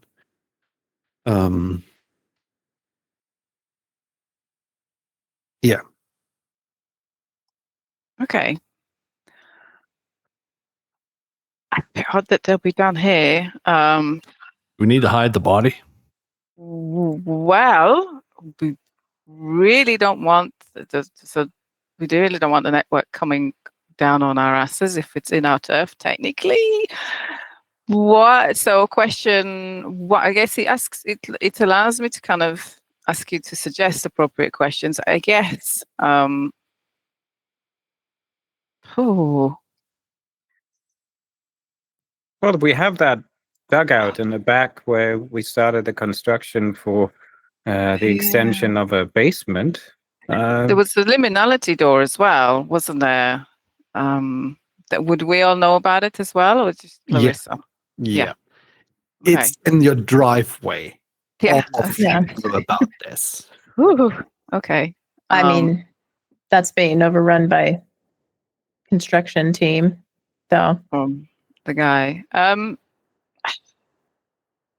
guess. Yeah. I mean, I'm kind of tempted to say I recognize the family, not necessarily the person. Would I know why they would be lurking around here? Obviously, the liminality is one reason, but is there any other kind of reasons for them? I'm particularly thinking about, if Laszlo is interested in this glove, there's a reason. Like we usually look for artifacts, but we're not our family. We're more interested in other phenomena. Usually, yes. Mm. The network and the Napoleons usually get along very well. Okay. The Napoleons are a very tight family. Since a lot of other factions don't like them very much because they're often behaving like rich assholes and taking away your shinies. It's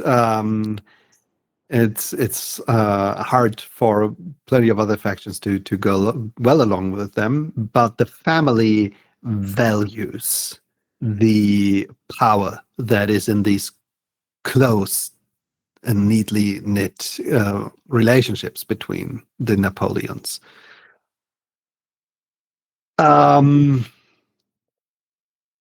This Why would somebody be here of the network?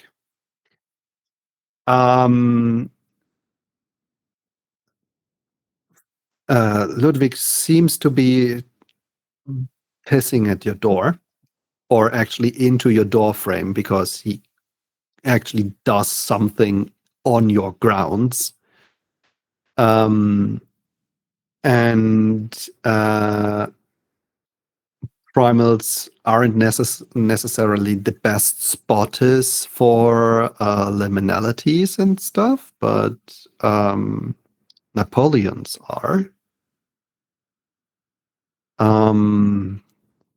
Maybe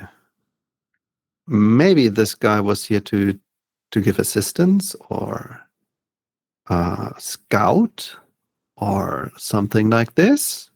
It's more likely that he would be an ally to the Napoleons than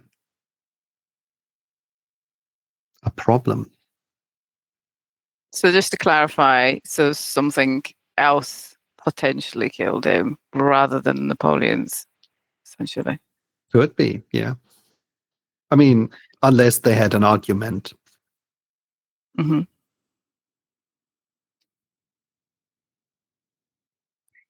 I look at the. I think all of this is running through my head very quickly as I'm looking at this tattoo and bloody bits behind, a bit blurry because of the camera zoom, and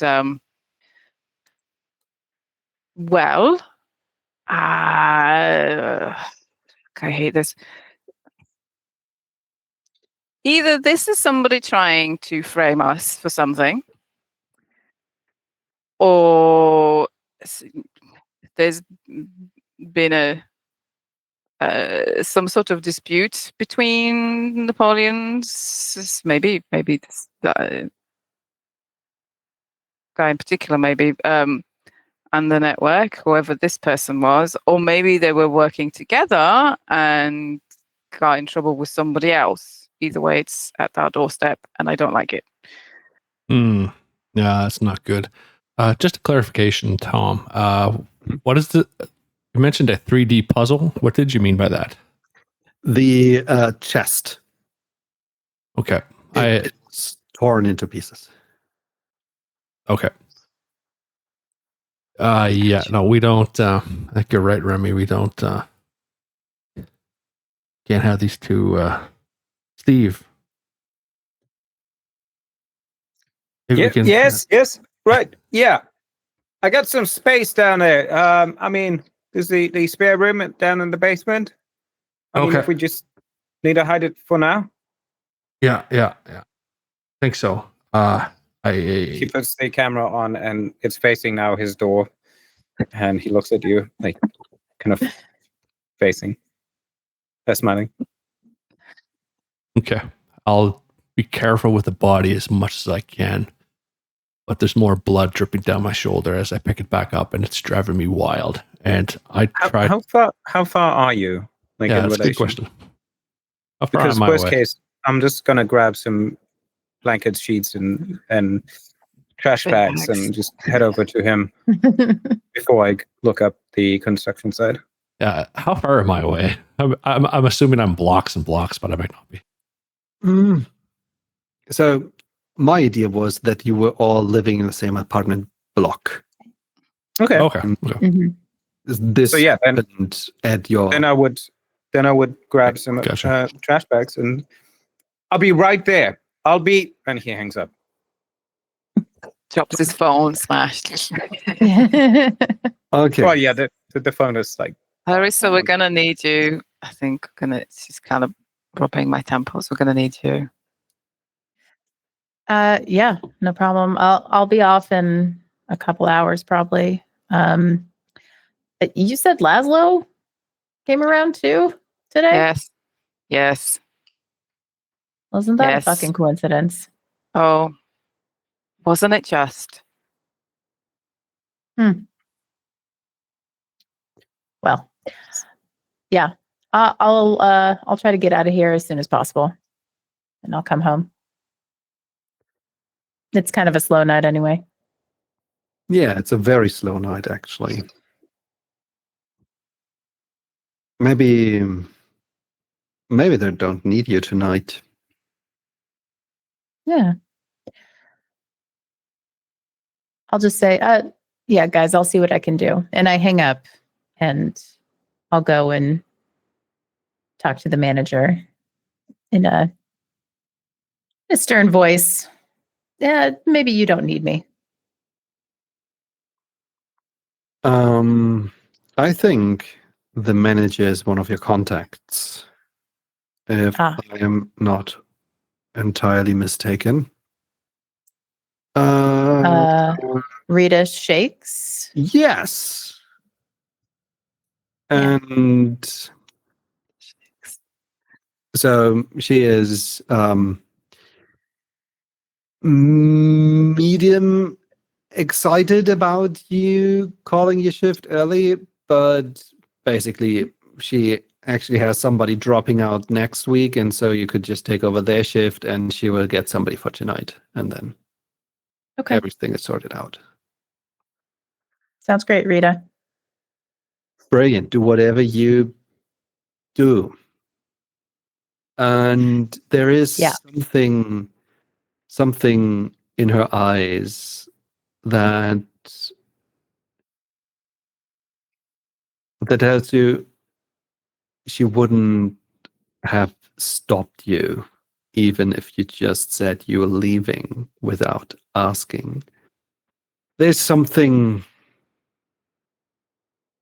to the staff of the club, there's something to her that happens all the time if you stay longer in one place. It's almost like they can feel it, that you don't belong, that you're strange in a way, and you feel the tingling in your neck and in your fingertips as you turn around, and you know if it's reaching your hand, it's time to leave again. Yeah. I think I hurry my pace. I'm not running or anything. I'm just picking up my walking pace. I still feel like I need to look like I have control over the situation. So just walk to my car as fast as I can and get out of there. Go home. Perfect. So before we leave for the break, just a tiny teaser. I've already mentioned it twice. There's the blood dripping onto his space suit. This is dead blood. This is almost getting old. And you're passing by a window. And it just happens to be Alan's window. And Alan is very young. And you are very hungry. Let's see what happens as we return from our break. And for those viewers and listeners who have not done so, use the break to go over on Kickstarter and back this fantastic campaign. You'll find it under Kickstarter and just search for Curseborn. And see you after the break.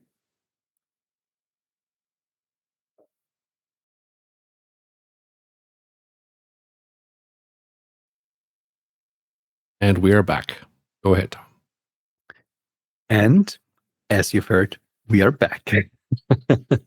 I hope you also took the moment to get some refreshments and to contemplate what's going to happen with our very, very angry, no, not angry, hungry, our happy hungry.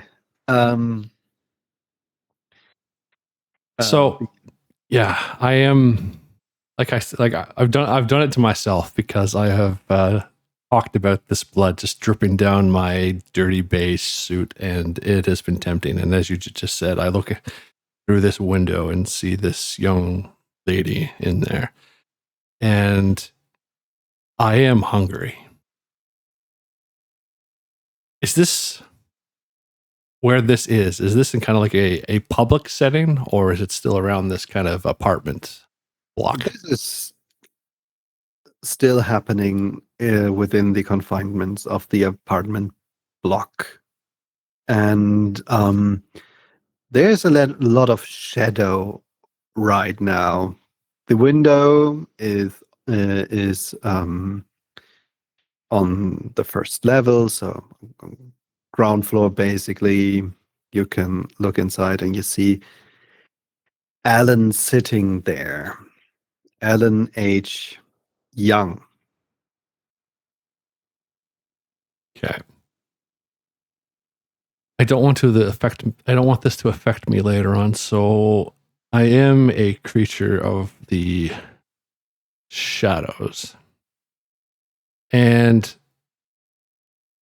just I want to see if I get these mechanics down right. In terms of the curse dice, if I don't want this to kind of show up later on, it says I can bleed a curse dice to activate. Do you use that to activate the hunger, or do you roll it to subdue the hunger? Whoop.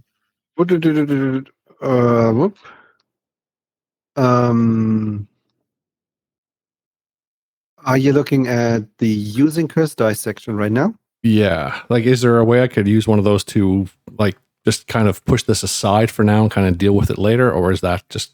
You have always the choice is to give into your hunger. I'm just gonna be more persistent and annoying in the next scene about it. Okay, I will try to my best ability to kind of skulk in the shadows and try to satiate this hunger away now, as to kind of have my faculties about it kind of later on. How very noble of you, says the hunger. not with words, just with the grumbling and the drive. Hungry are creatures of drive, instinct. You were a person, as you were not hungry, who was still very ambitious, probably very good at finding and seeking people. The thrill only grew stronger, accompanied by the thrill of drinking in what people have to give to you. And that's the sad part of denying this to you. You wouldn't even make a mess. Maybe you could have restrained yourself. What even are a few more wrinkles on a youthful face? There's nothing that you could have done to this person what life wouldn't have done to them to begin with. Just speeding up the process. Yeah, you deny yourself so much. And they're very rarely grateful for this. Never. So, what's the expression on your face as you meet Steve?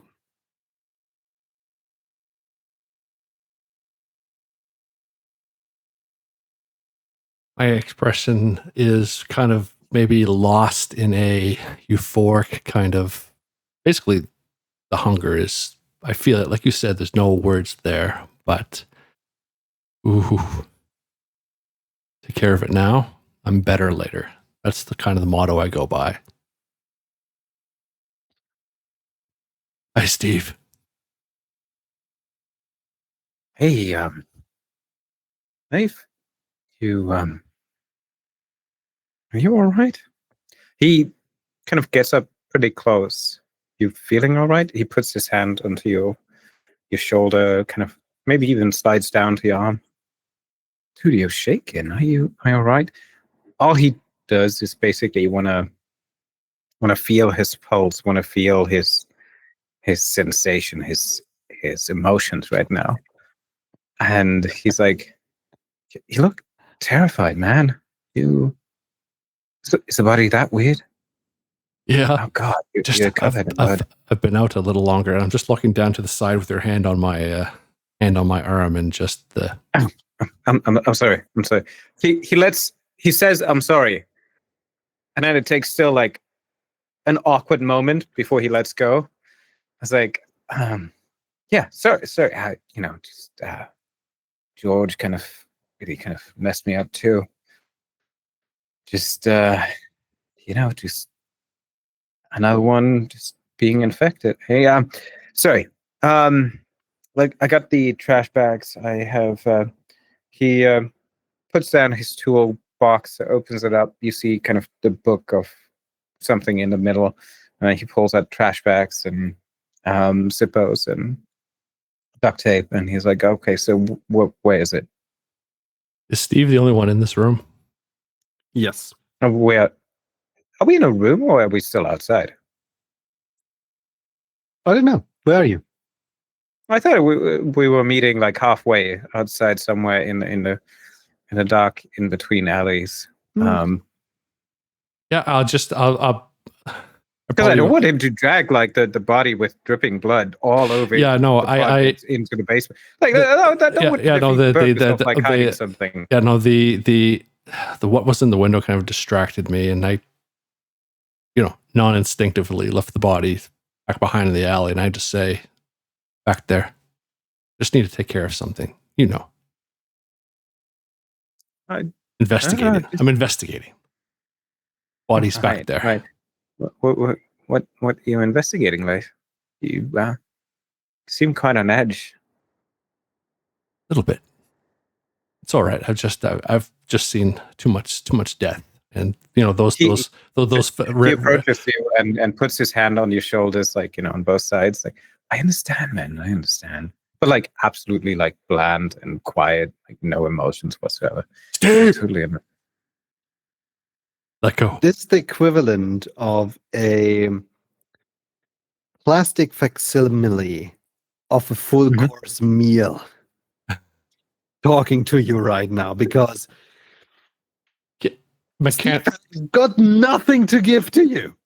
It just can occur, like, as me as the accursed I am.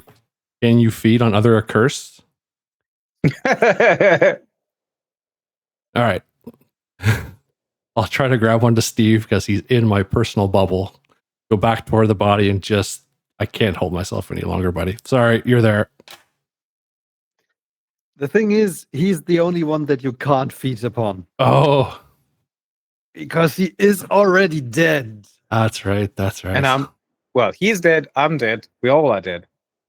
The fun thing is, if you give in and you try to drink from Steve, I think Steve will be very pleased with him about the emotions he stirred in you. So not you, but Steve will get a curse die. This one's, yeah. This one's for you, buddy, and I'll try to feed on Steve. Well, don't forget, I'm literally just viciously bleeding from my shoulder. Are Or you not bleeding? There's an open gaping hole. wound. Yeah, a hole. Your body is punctured, but there's nothing coming out of that body. Yeah, you need a straw or something. But I got a quarter-inch pipe down in my toolbox if you need. Anyway, so I kind of just like put his hand on my shoulder, and it's all right, buddy. Just take a moment, take a deep breath, and relax. It's gonna be okay. And And that's when Leaf will just lose it, because you've been in the bubble far too long, and I've given you ample warning. So I think just the hunger takes over. Fantastic. Do I feel and I love that you're so emotional, like like that you feel something, that you have to do something. And I think he is kind of giving into that as well, because like you're so frantic, or getting frantic, I presume. I don't know, how do you drink from me? How do you eat me? It's just natural. It's just right to the neck, right to where you said the body was kind of ripped open. That's probably just the natural instincts kicked in, and probably see my face getting right on camera and just go for it. Fantastic. And after realizing, I don't know if there's a hunger realization that it's just a dry well, just like Steve can't give nothing else, can't use a camera, can't feed worth shit. Then probably my gaze goes back through the window, and I don't know, just try to make my way toward that instinctually as everything's happening. I don't know. Steve lets go in that moment, because like he got what he needed. Like he cherished that emotion, and then he just continues to do his job, ignoring you for a second, because he's trying to cherish that moment of you overreacting, of kind of going bananas. And I think he's like, quietly, if he would be able to show emotions anymore, he would be smiling, and he would be like, oh, great. But like, it's just like, great. And he starts to move over. Would Steve have seen Leaf feed before? Very. I think, yeah, I think, mutual understanding of like, you do what you do. And I might be just sitting in the shadows, just like quietly looking and trying to get any emotion out of this. Okay. As Larissa and Remy entered the scene, you have Steve. Now you are bloodied. Please take the second injury to your bloodied level. His body doesn't look too great, but he doesn't care apparently right now. He has to take care of something that looks suspiciously like a corpse. And then you also see that Leif is in a close by apartment with a young adult.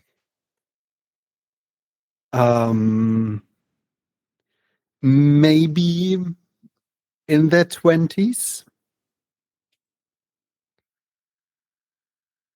The Is young it one of my contacts? Otherwise, I probably don't. It's Alan. It's not in my contact list. So I, there's a level of everybody's got to live if they can.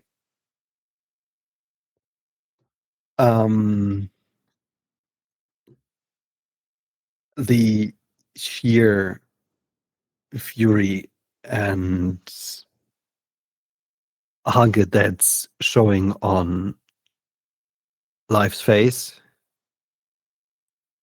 tells you that this person was much younger just a few moments ago. And it's Again, if we would be able to feel any excitement about this. And this is the moment when Larissa and Remy entered the scene. So I want to give them some spotlight.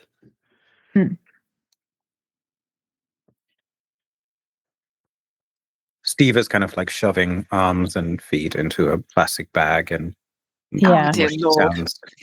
I don't think I'm even looking at Leaf. I'm just kind of, this. If I didn't know any better, Larissa, I'd thought that was your handiwork. She's kind of just turning away. No, I'm much cleaner than this. If I do say so myself. Lovely. What? Oh yeah, What are you doing in there? She's kind of clocking Leaf in the window. Ah. Okay. Am I going to have to rip him off of that kid? Or I guess he was a kid. Probably before. We can't have two another dead body? bodies here. Yeah. It's too many. At least he went through the worst time of his life. If you want somebody, I can tell you where Laszlo lives. Ooh. Do I know Laszlo? I'll let him know. Maybe. I don't know. Has Remy told But you know that he's the guy that I was ranting about earlier. So Gotcha. I'll go in and sort of try to get Leif off of this person and out of the room, and like Leif head in the game, right? Feeling okay? What? You probably just see this, like, he's just looking, looks like he's looking at you, but he's looking through you. And if you've kind of pulled him off there a little bit, he's trying to get back. Just a little bit more, just a little bit more. If I can restrain him and keep him from doing that, then I will. And I will try to get him out of this person's apartment. Ryan, does Larissa succeed at doing this?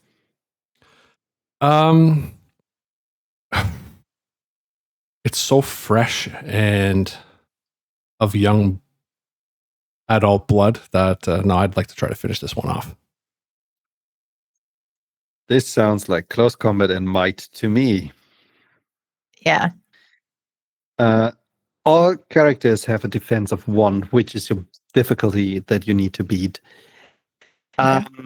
we are also facing a hungry in its damnation. So please consider your curse die. So take your close combat and Then might. might. Yeah, just a quick question before that. One of my edges is creature of darkness, and that lets me hungry is the night, and this is an enhancement for a nocturnal predator. So basically, it lets me put 2 dots in either a physical action or investigative action. Can I activate that edge? This is not your action, but basically you would be able to do so, yeah.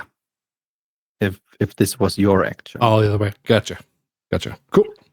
I'm pulling you away, so I Gotcha. need to beat your 1. Ooh. And just in case you're wondering, this is as the state of this manuscript currently, the upgraded edge, which does more things than it does in the core book. This is a new feature. Okay. Do we both roll? So No, it's just Gotcha. just crystal. Unless you want to actively resist, then I have to give you a roll. Oh, of course I do. I'm hungry. Okay, then just roll your what's its name? Stamina. Okay.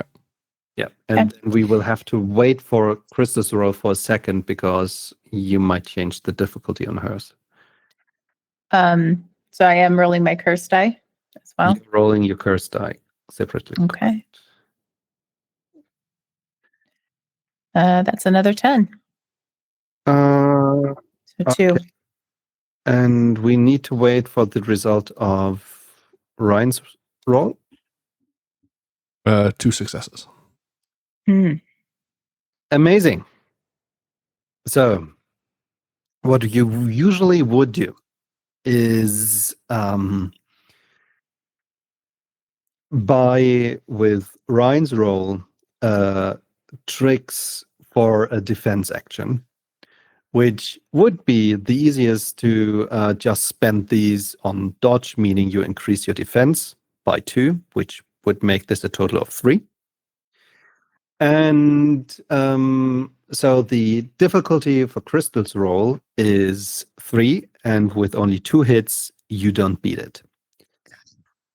Which means, doing this narratively, it takes you more time than you would like to have it taken.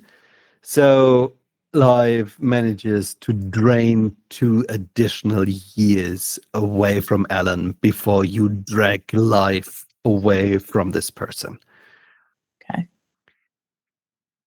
And for everybody wondering about this, Life is a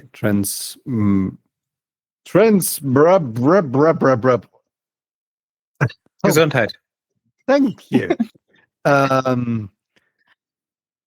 A phantasmagoric, that's the word. And this is a kind of accursed which doesn't fit into any of the already existing families. So as a person who eats away life years, Life either is a member of a extinguished hungry family, or he is the beginning of a new curse, or just a freakish single entity without any peers.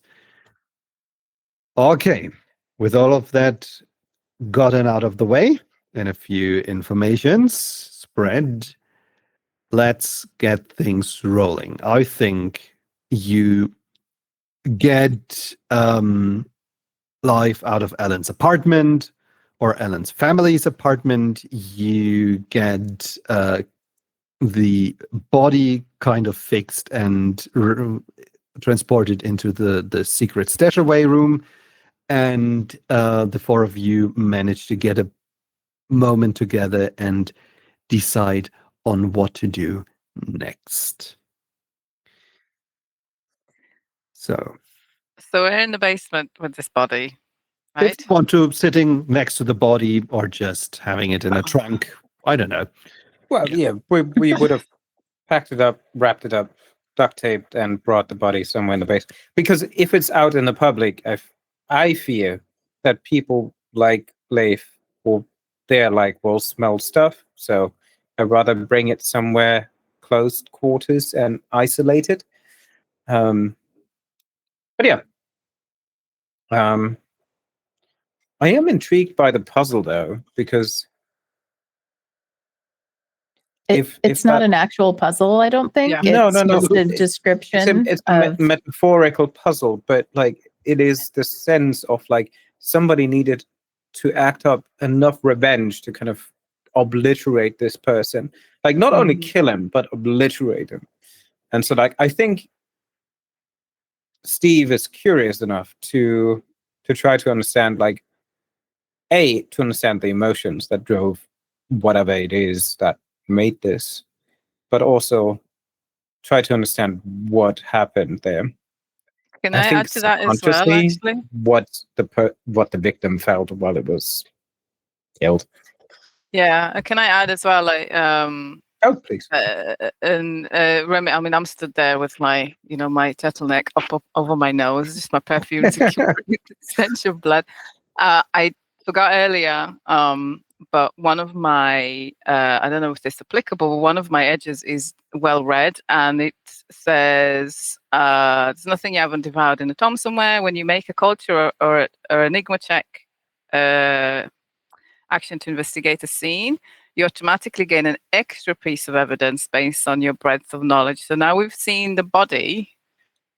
Is there anything additional, like maybe to help with what Steve was kind of looking at, or complemented it from a different side? Is there anything else that's been picked up? Let's go the bucket route here. You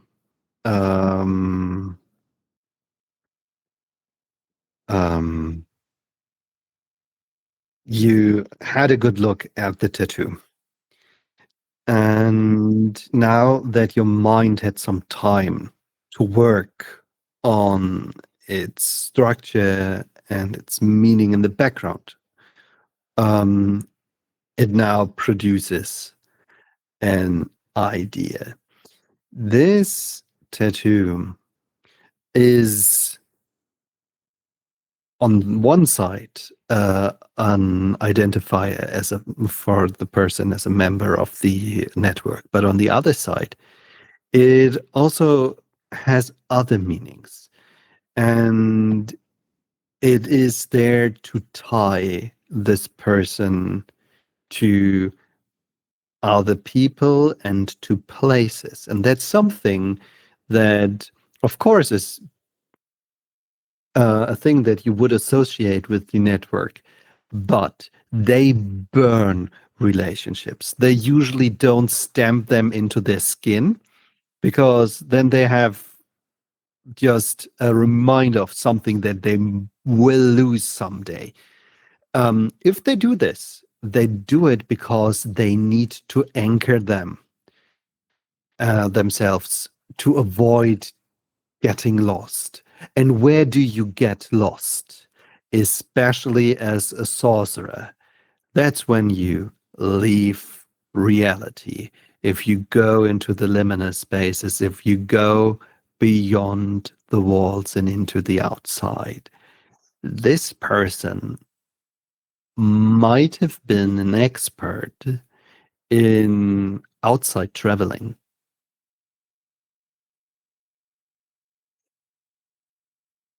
Son of a bitch. Okay. Wow. She's consistently swearing all day long today. I think it comes out like, and then kind of pull it down. What was that, Remy? Uh, He pulls out the guts and probably parts of the lung or something. Oh God. Where did you say this hole that was being dug was? That side, right? Next to the door. It was outside the parking Driveway. garage. Yep. All right. Well, maybe Is it? Oh, and did George- this? Steve is kind of flinging blood and viscera around as he kind of points, and Waving limbs. George was just earlier down the hall. Steve, come just on, down the man. basement. Oh, I'm sorry, and kind of just throws it back into the corpse. This is, Kind of this is wiping my his work hands. jacket. Can't have blood on it. I'm sorry. He goes over, has an oily rag in his hand, and kind of tries to approach you to clean it up. You can. I got it. Okay. Okay. Well, but George was digging in the basement too. He had a pickaxe. I mean, first of all, I didn't know we had a pickaxe around here, and like.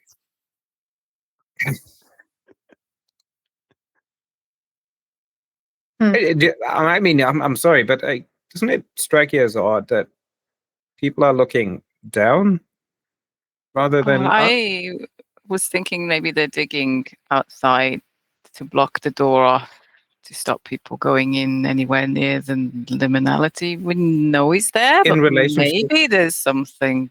I don't know.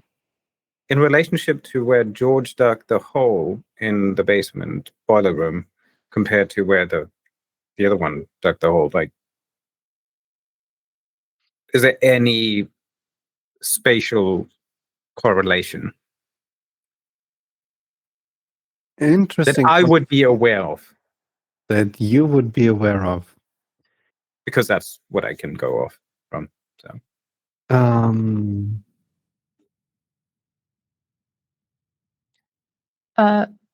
Also, Yep. just to add to that, since we are in the basement where George was trying to dig, wouldn't Yeah, I be just down the aware hall if there to the left. was a liminality here?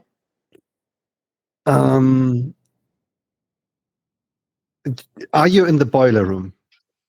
no, that is just down to the Okay, hall to the so, left. Oh, okay. Chris is maybe heading over there just to check, which is a very Yeah, reasonable yeah. thing Yeah. to do. And in the meantime, Steve is going through the tons of papers that he saw in his life about this apartment building. And maybe as he's trying to figure it out, it's once again Remy's amazing ability to memorize written stuff. And she reminds you of that one stack of maps and blueprints that you had when the entire block was bought, and there were some strange things about the ground beneath the block, and how the water piping on the sub levels was kind of strange. And now as you think about it, I mean, there is actually a water pipe going probably directly from one spot to the other, but what's the chance that that's relevant? I mean, You're right, probably nothing. So he puts the papers away. This is why I never have hot water. What do you mean hot water? It's somewhere in the building. There's at least 85% Not in closer my than... flat. Oh, I'm working on it. I'm working on it. That's what I like about blood, Remy. It's always warm. Yes, I can. No.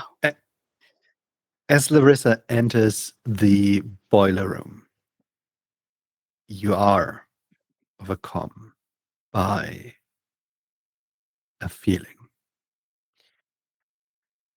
And it is very quickly replaced by two much stronger reactions. The first one is steering inside you.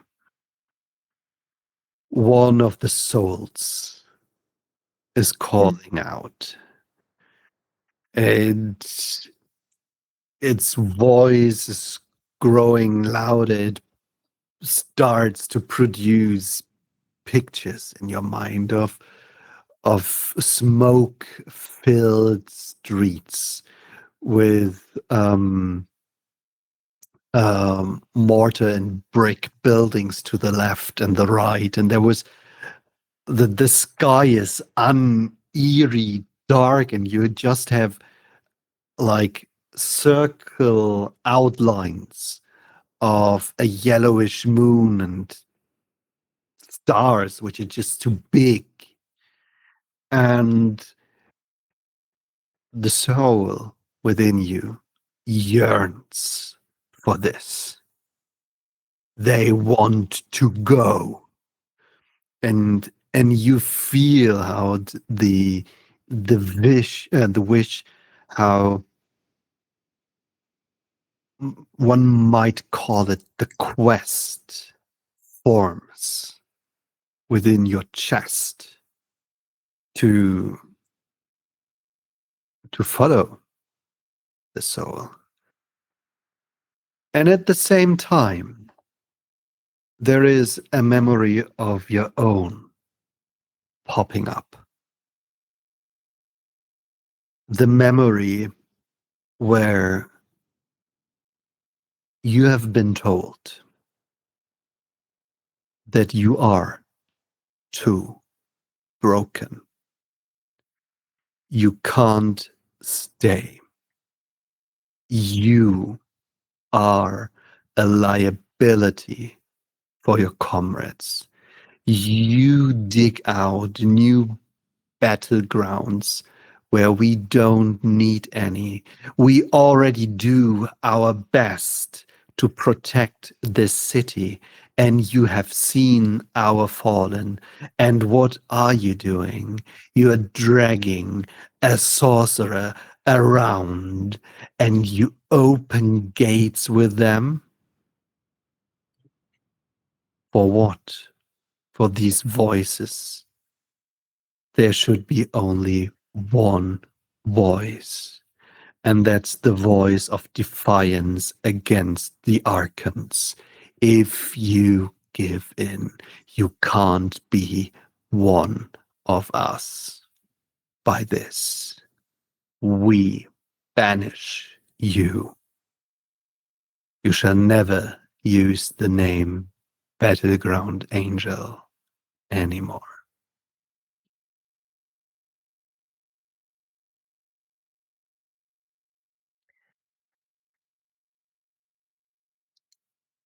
Um, as I remember this, and as the voice comes into my head, I mean, the desire that this voice has is not dissimilar to my own, really. I understand it. I have the same inclinations. So in a lot of ways it's easy to give in to these voices and help them, these souls, I should say, not just voices, they're souls, help them in their quests. Yeah, I think I'm just standing at the threshold of the boiler room, listening to the quest that this soul wants me to do. Does it at all seem to align with what's currently going on with the body and Flavius and the network and all this other stuff? Let me offer you an idea. Mm. Maybe they weren't looking for the entrance at your subterranean car cart. Maybe they've been looking for this one. Mm. One that you haven't been aware of, even though you live in these blocks. Something that maybe just showed up. And something that reminds you so much of the place that you went to with Remy that got you kicked out of your choir with the Battleground Angels. Hmm. It can be a coincidence.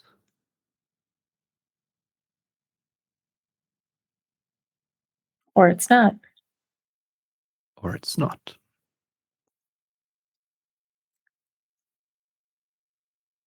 I'll go back to the others.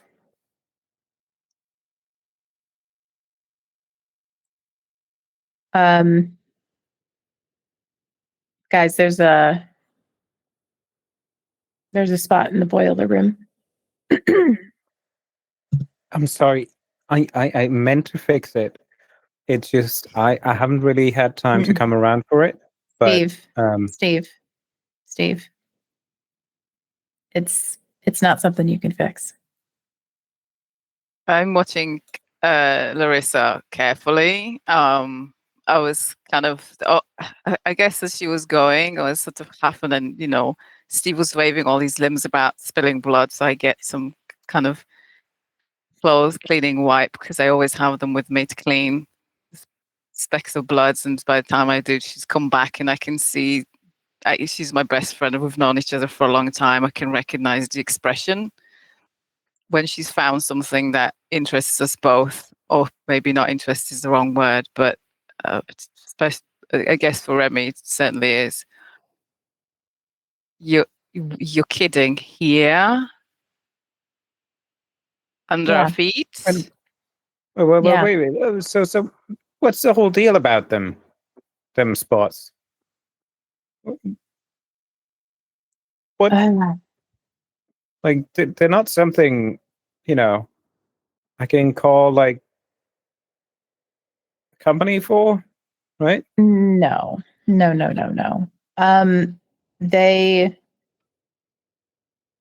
Sorry, Crystal, I don't know how they appear. In more natural tone without emotions, but imagine this being said in a flat Christopher Walken voice. Does Larissa know how liminal spaces appear in certain places? So, And on top of that question, does she know about the parasites? Because I would have mentioned that as well. I think you mentioned she would have seen the phone call. yeah, and she would have saw the one that I squished. So okay, so yes, liminalities and shatter spaces and the like are the things that are the closest to you. Outcast carry souls who come from outside of reality. And that's why they can feel the thresholds and the pathways between reality and the outside and liminal spaces and all of this. And especially battleground angels seek out these places and look to protect reality from hostile forces coming from the outside. Because, of course, it's not enough that you have been banished to this place from the superpowers called the Archons on the outside. You are also policing your own prison. And there are hostile forms of space which nestle themselves into reality and grow like cancer. You call them shattered spaces. And then there are like other forms of liminalities that are just strange, or at least not entirely malignant.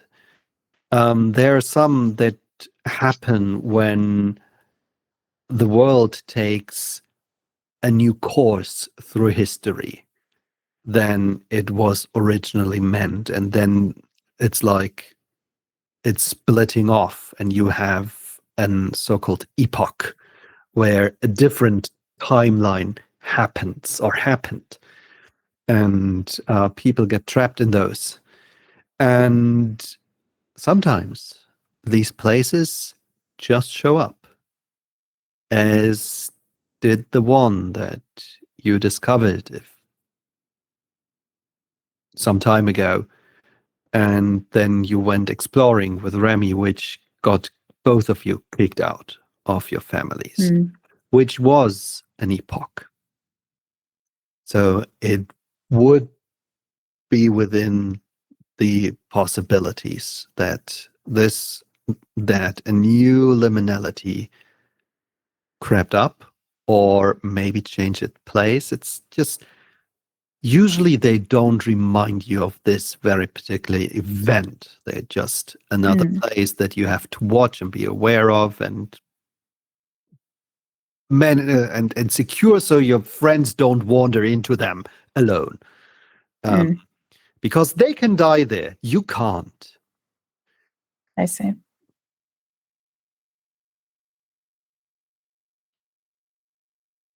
Okay. I'll give the liminalities for dummies explanation to Steve. I love that series. It's a great book series. I actually subscribed for the handiwork. Sorry, go ahead. Yeah. Yeah. I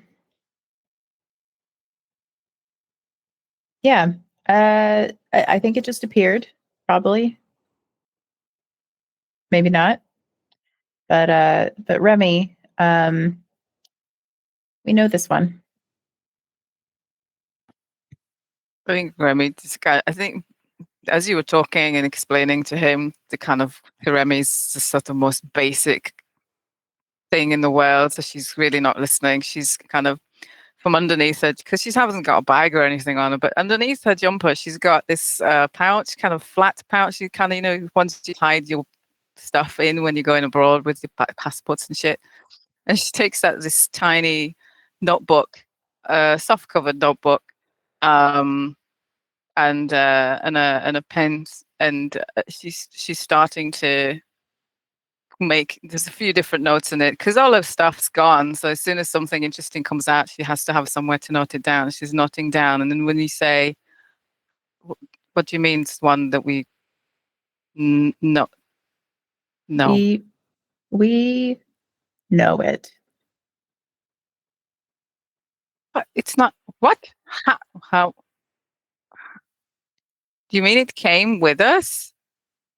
They were trying to find our stuff. How did the hell did they know that it was here? Got me. And maybe they knew.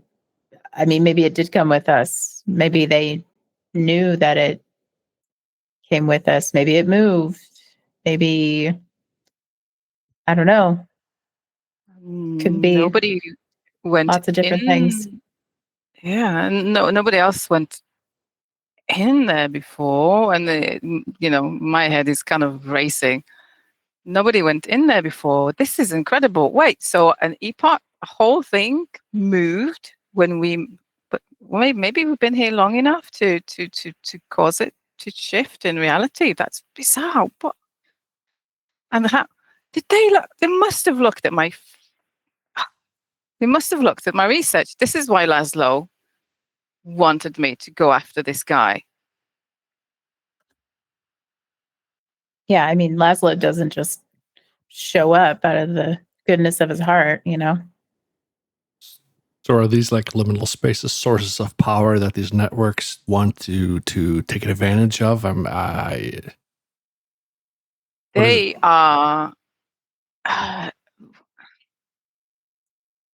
I got a question to the DM. So I have the torment. I don't know how this works.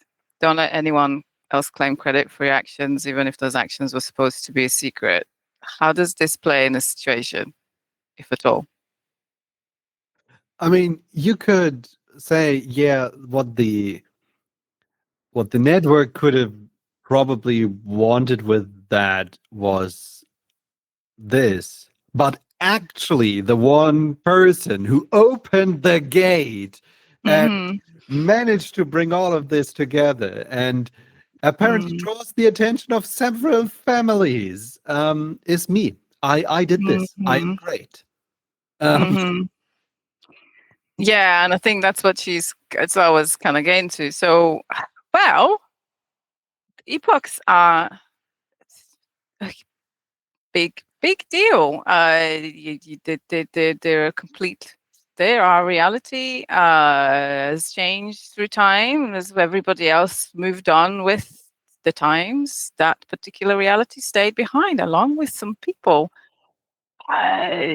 Finding them is so hard, let alone getting into it. And I, with Larissa guiding kind of direction, I managed to get in there, and now these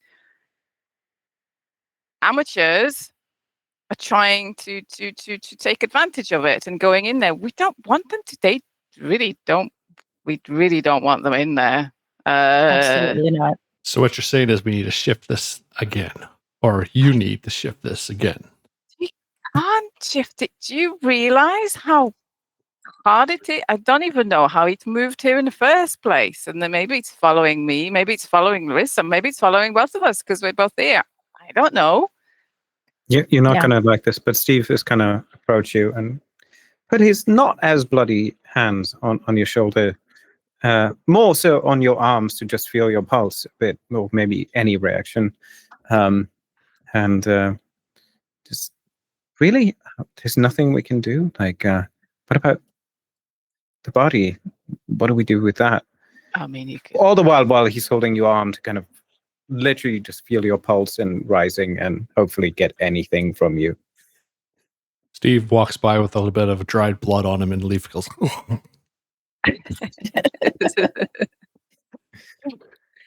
Well, it's my workman's outfit. I'm gonna wash it. I think I got one spare left.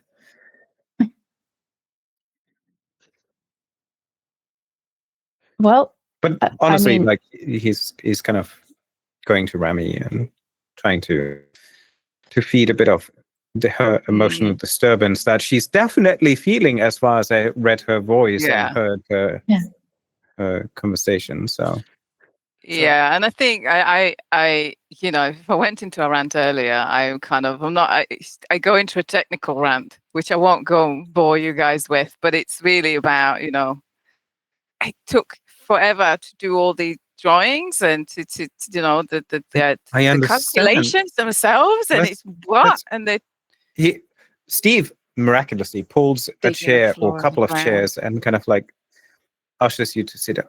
Tell me more about this. Tell me how it made you feel. And Steve, guys, no. Oh, sorry, Larissa, go ahead. No, I was just going to say we don't have time for this.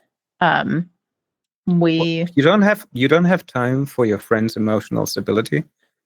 I beg your pardon, but aren't you curious to see that your friend is doing well? I mean, look at her. Steve, go figure out your camera on your phone. Go ahead. Okay. No, they're right, Steve. No, thank you for trying to help, but no, we need to focus on the here and now, not the there and then, ironically. Well, if we can't move it, can we close it? Can we? Good question. I mean, why was George digging for it? Should we dig further, or should we just lock the room? I mean, would that be an option? I think George was digging because he doesn't understand. He felt the draw of it, but he so all these doesn't understand are just how coming to. From there. Yeah, he doesn't understand how to enter it. You were saying something about the parasites. That the parasite. Well, no. He wasn't saying anything, but I will mention. Would have mentioned the tentacle. Yeah. Tuleaskin. Could that have come parasite? She's looking at Larissa. Could the parasite have been trying like like you said, that you feel the sense to pull towards it? Could the parasite? Oh, wait, just one second, and he Yeah. kind of now goes back and pulls out that map of the waterline. Well, there is a waterline across these points. Do you think that the parasite could maybe have? I mean, that would be the main waterline for the building. Yeah.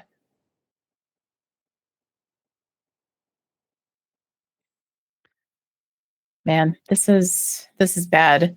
I was wondering if these parasites came from this opening and have been infecting people.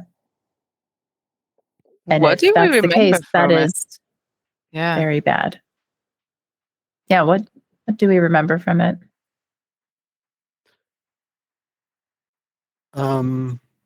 First off,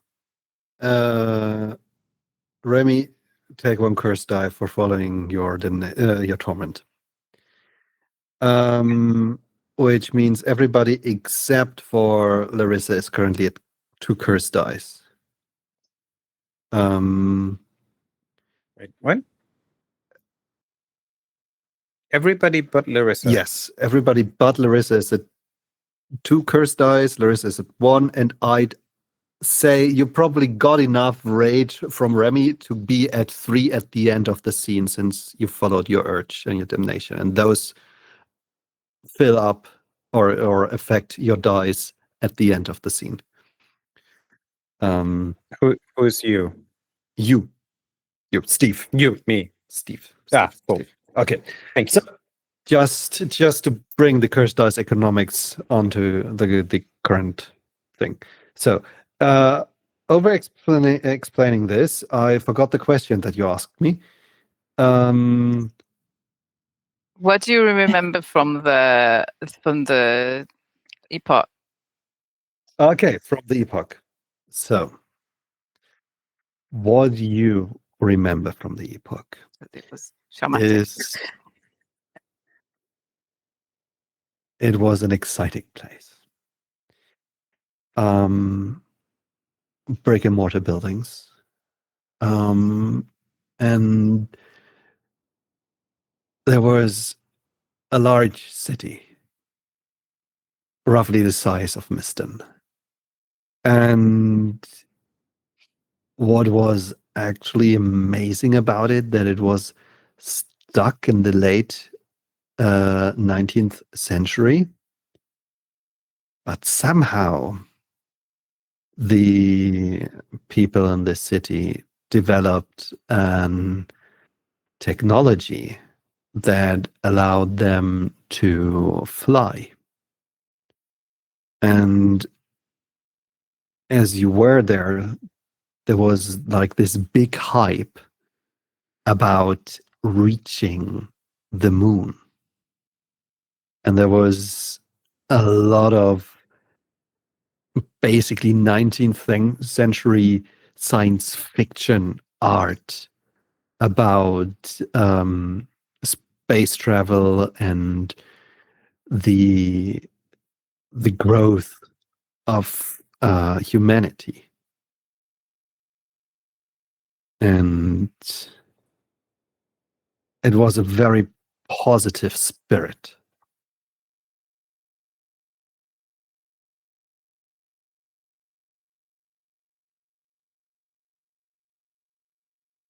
Would you mean like they're slightly technologically behind us, or is it my miss? They are in a weird space. Like Yeah. their technology level for the 19th century was Yeah. very advanced. Okay. But they didn't travel to the moon at the point when you were there. Okay. Mm-hmm.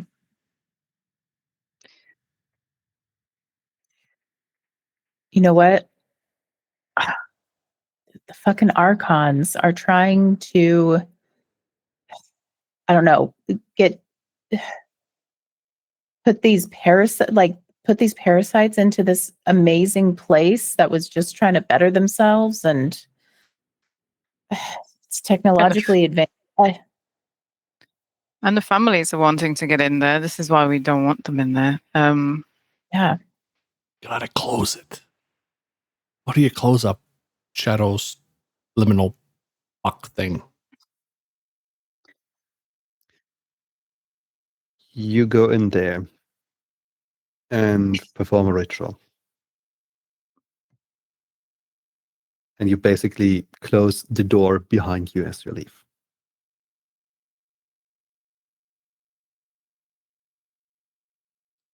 Yeah. Gosh. Probably should have done better last time. Maybe not well enough. Look, it is what it is, you know. And did our I'm best last amazed time. that they found it because I didn't tell anyone about where it was. They wouldn't share anything with them. They must have, I don't know, maybe I've written something vague and they've picked up. I didn't even sense it till now. It's been under our noses for God knows how long. This is why they kicked me out.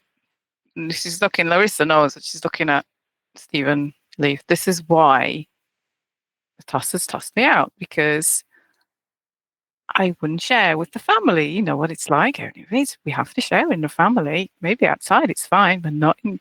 Try to tell us no. They always want to take credit for something. But no, I agree. We need. That is the only way. We need to go in and close it before. Yeah. We get somebody worse coming here and level the building to get in there. Why? You could look at it this way too. You close it, you get the leverage to maybe take it back in your family. Who knows? I don't want to go. I don't want to go back. No. Welcome. Good. We've got a maid family right here. Why Good. would I? No. She'd seen Lazarus's face. Laszlo's face this morning. This stuck up. No. Okay. Well, if it's a doorway we get to close, we have a few bodies we could throw in the middle, so we don't get stuck on the other side. Use them as leverage. I don't know. Got Steve too. We can make the body disappear at least. So I could disappear probably from use the this body area. later anyway. While we're there, I might need it with us. So wrap it up again. We need to go in. The tricky part is once you go into a liminality or an epoch, particularly an epoch, it's tricky to come out again. But when we're there, I can do a ritual so as to be able to leave and close this entrance. Well, like you said, Remy, we're family. I'm there Right. for you. And the average length, if you properly dissect it, of a human abdomen, is about Steve.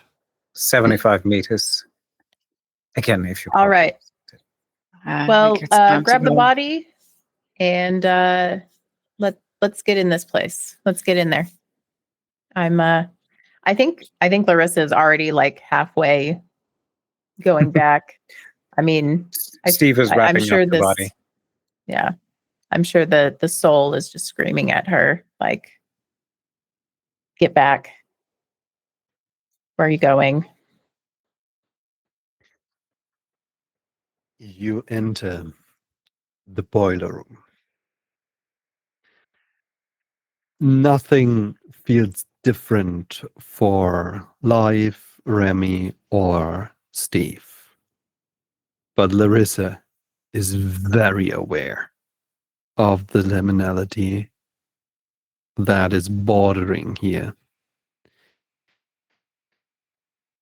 There are two ways to enter. The first one is Larissa doing it, as it is the ability of the outcast. You can basically feel what is necessary to open a gate. and then you can drag people with you through it. Currently, you are only at 1 curse die, and opening the gate would take 1 curse die. You would have to bleed it, which would mean you would fall into damnation. Mhm. The other way is that Remy uses the knowledge that she stole away from her former family and used the inheritance of the memory and open a gate, since it is an epoch that we are facing, and memory can open gates to epochs.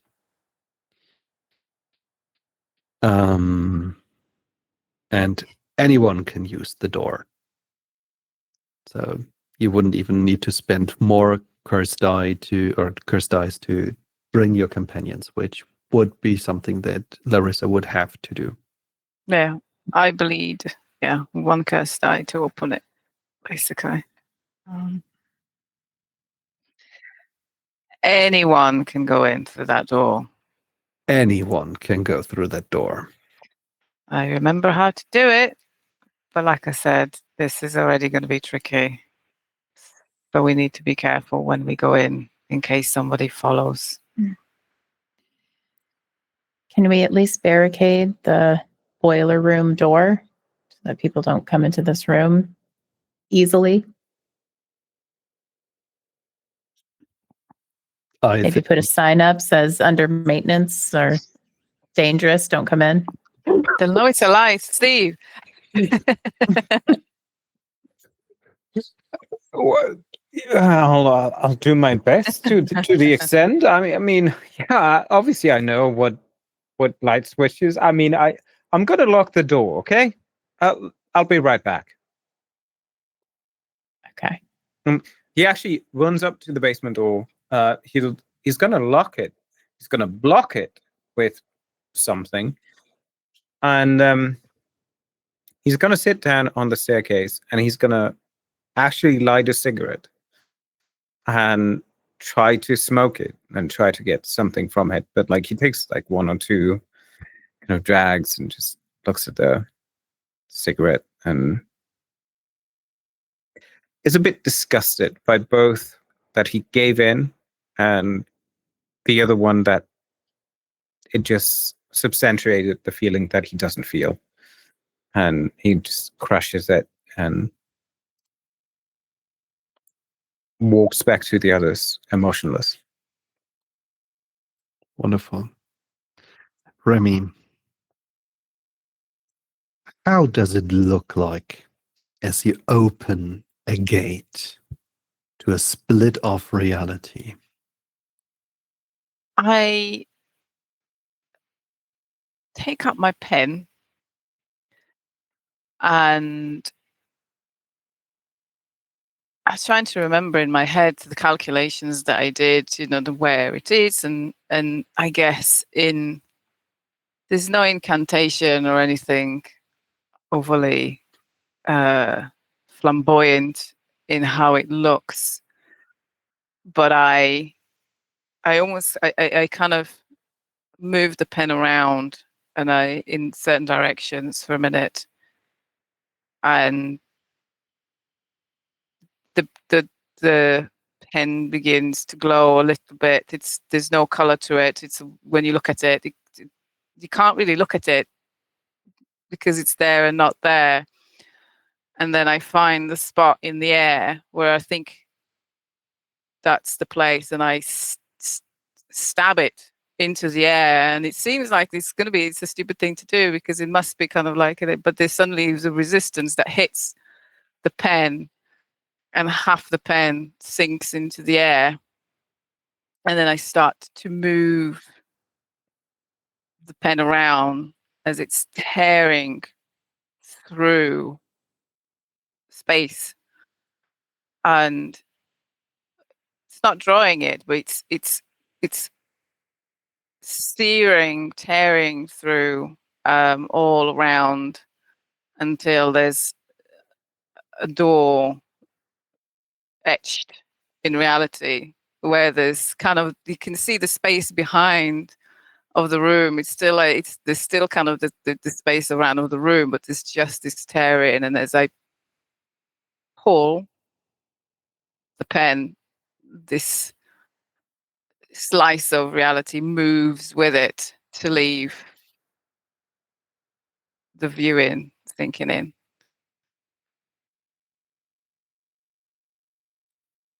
And you're opening a path to a balcony. There's this dark, gloomy sky above you. And there are just yellow light circles where the moon and the stars should be. The balcony is high, standing tall, attached to a tower, looking across a city filled with smoke. There are scattered pieces and blocks of brickwork floating in the air. This space looks so very familiar, and yet different, changed to Remy and Larissa.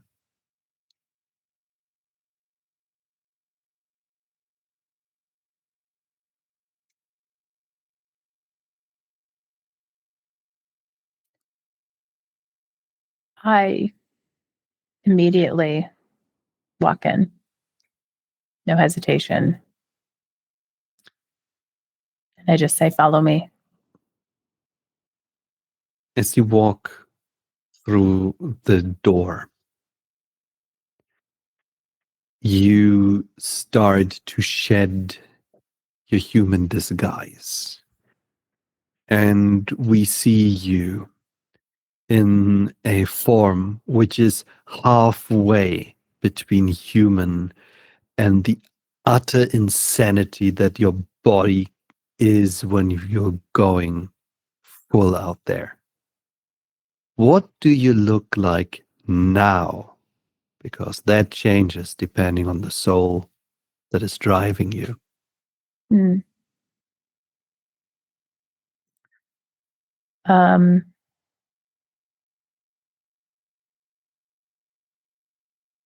I think I look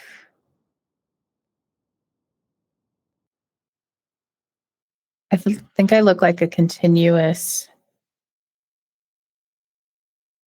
just moving chaos.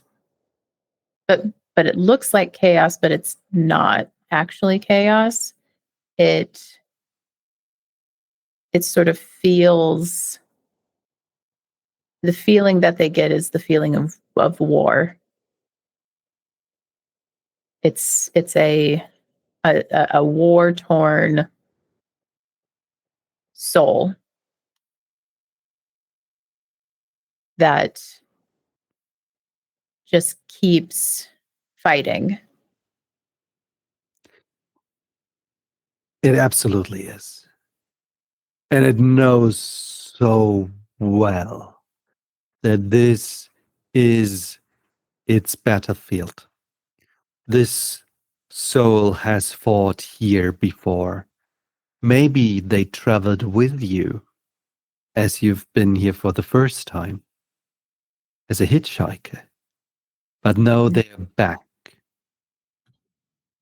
They knew something happened. They knew they weren't home as they should have been. What they have been fighting off made it through and turned this home into hell. and it's out there. It must be. And it must be slain. You need to bring it down. Maybe this will give peace. Maybe this will end the quest and the story of this place. Maybe this will resolve Larissa's problems. But the soul knows for sure it can't leave with unfinished business.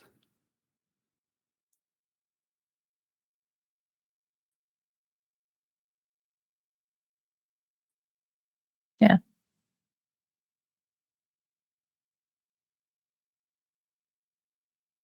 It's obvious to Larissa's friends that she is on a warpath.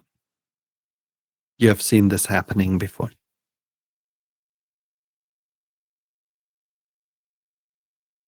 Remy's muted, I guess. Did it happen last time we came here? No. Was she like this before? Okay. One quick hint. Larissa, usually even though they're quite interesting, the forms of outcasts don't change, but there's a new awesome edge called Mutable Form, which makes that the form of Larissa can change. And yeah. Okay. Okay. Yeah, and I've not seen her look like this before either, so this is quite alarming, I guess. Yeah, Larissa, and she's looking at Leaf and Steve. I mean, this is bad. Steve puts down his tool chest. If he could express emotions about what he sees of Larissa, it looks like he's just disappointed about the taste of coffee. You've been here before? We've been here before, but not like she did not look like she's about to go into a battle, and this place doesn't feel like it did before. Listen, I'm not sure what do you think I can do in all of this? I'm just a handyman. I feel like this is a bit beyond me, and I feel like there's a bit of hope in Steve left, that he's trying to recreate the emotion of fear. If he looks back, is the door still there? It is still there. Yeah, and he turns around and he looks at it, and he looks at the boiler room. He sees kind of dripping water from the ceiling, pipes that kind of vent. He sighs and puts down the toolbox once more. He turns around. So what do we do now? You stay close to me. And I think in this form, my voice is probably more gravelly, and maybe the echoes of other voices. It's probably just not one voice. It's multiple. You stay close to me, and you'll be fine. Leaf. He looks at Remy and Leaf, and trying to gauge kind of their emotional state too, because maybe there's a bit of num num num. Well, I think for Leaf, he's feeling, since I have fed recently, but I think I would recognize maybe the curse that Larissa's kind of going through, and I do have 2 curse dice. I don't know if this will work, Tom, but one of bleeding a cursed dice. You may bleed a cursed dice when in a loophole to transfer them directly to another curse. Can I bleed one cursed dice to Larissa to kind of bring her back to us? If that's what that mechanic means. No, it does. It's basically a teleport spell, and Okay. Larissa is still Larissa. She's just not passing as human right now. Oh, okay. Sorry. Gotcha. She took the glamour off. Yeah. You saw a meat suit. This is the real me. That's the real. Yeah, I think you agreed to venture there, and we're not going to split the party, do we? No. No. Good. So you enter, and the door closes but not locks behind you. So Remy established the door. It will work again as soon as you want to do so. Behind you, you look into the interior of the tower the balcony is attached to. And you see a long table. There is some scattered food on the table. There are chairs around, and a bunch of elderly people is sitting there eating, and then they're very surprised that you are showing up. They eating cake. Is the cake not real? You know what? Yes, they're eating cake.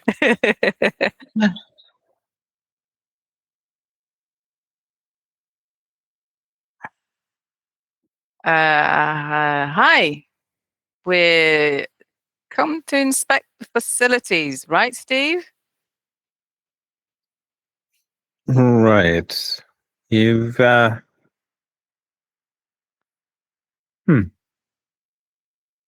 Actually he's kind of seemingly a bit discombobulated as he's following Larissa in a sense of gauging something. It's unclear. But he clearly seems distracted by her kind of presence in this world. That's all I'm gonna say. Am I able to put back on a meat suit that is fitting to this world, or is that not possible? That's a very good question. What do you think is more interesting? Because I can look it up, but this would take time. Yeah. I feel like the attempt of wearing a meat suit that you think you wear, but like it's liminal and it's breaking in pieces. It's so much more fun. Yeah. So I'll say I attempt to, but maybe it's just harder to do so in a place that I'm not like maybe it takes me a long time to actually form the suit when I'm not used to the place that I'm in. Yeah. So it's patchy and it's sort of like a hologram. Like when you look at me from a certain angle, maybe it comes through, but then everywhere else it's like it's not.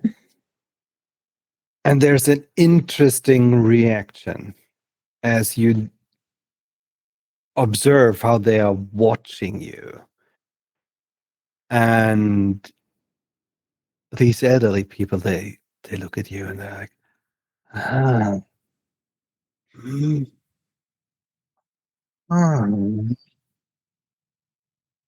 And then one of them pointedly puts a gun on the table. It's not like they're completely freaked out about you. Mhm. So that was kind of pretty much what I was looking out for as well. I want to use my emotional legacy in a sense of inspiring. Yes, if I read this correctly, I can inspire another to spread specific emotions to others. So I will kind of walk behind. I am walking behind Larissa, and I will kind of push towards this perspective of her having this sense of, dominance and clear kind of like guidance. I'm not sure what emotion that is in English, but yeah, basically some sort of dominance. Emotion. Dominion. I don't know. Yeah. I will probably go into the room and tell the people, we're going to need this space. You need to leave now. And so, emotional legacy is a spell of the dead. I think. I bleed one curse die. You bleed one curse die, and then you choose a target you can see and instill a compulsion in the target to evoke an emotion of your choosing in others. This lasts until the end of the session or until the first time she successfully inspires the chosen emotion. She suffers a moderate complication on all actions she takes that aren't in line with the compulsion. Yada, yada, yada. Okay. So yeah, I want to spread her. I want to give her the emotion of like absolute like confidence. Confidence. That's the word I was looking for. It took me a while to get there, but there we are. Absolute and 100% confidence. And A leader authority. should have authority. That's the other one that I was looking for. okay. If I understand the spec correctly, you choose a target and you plant the idea into their head, you must make other people sad or angry or confident. And then this person or inspire authority into them. Subservient. Subservient yeah. emotions, right? Target is I'm not really sure who the target then is. yes. Because what I can read is the dead inspires another to spread a specific emotion to others. So that's all So I have. I would be the target. You can hover over the yellow tooltip on the character sheet, and then you will have the entire text of the spell. The tiny indeed. text to name. Yeah. Got it.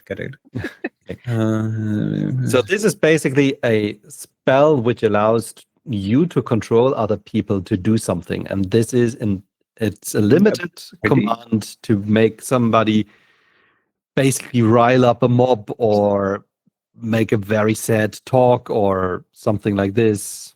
I think I stick with what I said. It's still valid. I want her to be having the absolute kind of emotional dominance over everybody in the room and have the confidence in herself. That's the word I was looking for. She has an absolute confidence in herself to portray her target, whatever that might be. But I have trust in her. So what I basically would just want to install into her is confidence. And I want to make her make the choice, but like, I have no idea why we're here, what this is, but like, she looks different to what Larissa I know. And she looks like she's intimidating Remy as well. So maybe we should listen to what she has to say right now. Okay. So this is not what the rules text of the spell says, but let's just Okay. go with the fun option. Yes. We are the guests. I'm known for breaking games. So usually this would be a mind control spell for NPC for story guides like this, but we're gonna use it differently. So we have explained what it should have done, and now we're gonna do the fun thing. So whatever you're doing it with confidence, unless you decide you don't want to be under the spell of your dead friend. I think I'm okay with it as long as it gets these people to do what I say.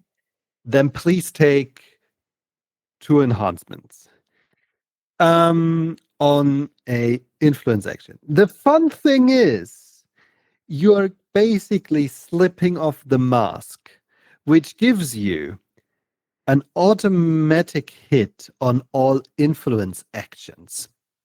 Mm-hmm. So this is even better than an enhancement, but this also guarantees you the enhancements to become hits because you automatically have a hit already. So Awesome. you tell these people they need to leave, please roll persuasion and presence. You have 1 automatic hit, you have 2 enhancements, and you have to roll your curse die because you are in a magical world. Okay. The enhancements, are those extra die or? These are after the fact additional hits. So they don't influence the amount of dice that you're rolling. Gotcha. Just roll. So that's 1 success that I rolled. So I have 2 successes. And then you gain the 2 enhancements on top. So we are looking at 4 hits in total. Amazing. You have to beat a difficulty 1. You just did so. You have 3 hits left that you can spend on influence tricks. Yes.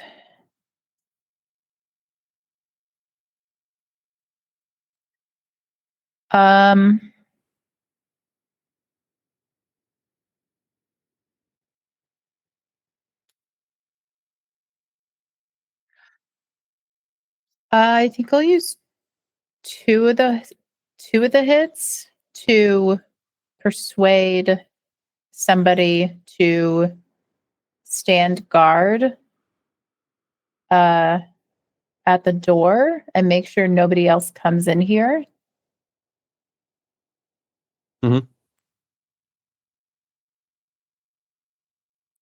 Okay. And then I don't think I have enough for anything else. You can just besides buy more momentum with it if you want to. So we can just momentum 4. Let's put it in momentum. Okay. The elderly shuffle out of the room. There's one of them picking up a guardsman position outside, and the place seems empty. It seems empty. Okay. But there is something that tingles the senses of life. You feel something, someone driven, ambitious, ravenous.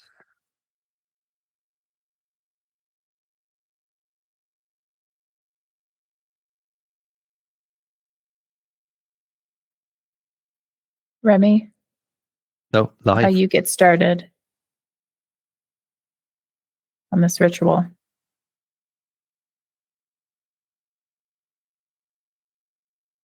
Does our hungry react to what they are experiencing? Or did you miss this just now? Sorry, I missed it. I was doing some tech stuff. Sorry. Okay. Sorry for cutting off Remy, but life feels another predator close by. And it feels very similar to what you are experiencing. It's also something or someone who is driven by the desire to consume. Okay, I will relate that to Larissa. And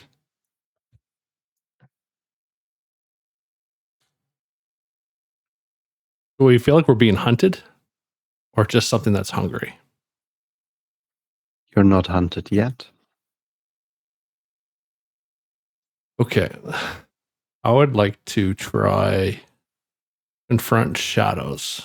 Spell, if I lead one cursed dice, taunt a target with shadows and their weaknesses of past failures. Basically, I just want to kind of says I can inflict an odd, confused, guilt-ridden, or terrified condition. So maybe terrified to kind of make them kind of just so we're aware of where they are, because I do not like this feeling of being hunted. Mm-hmm.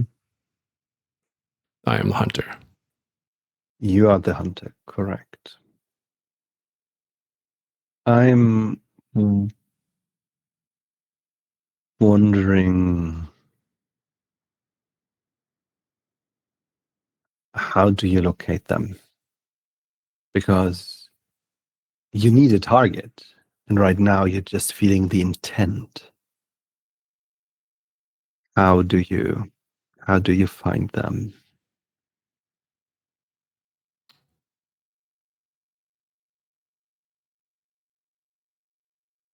Is there something you do?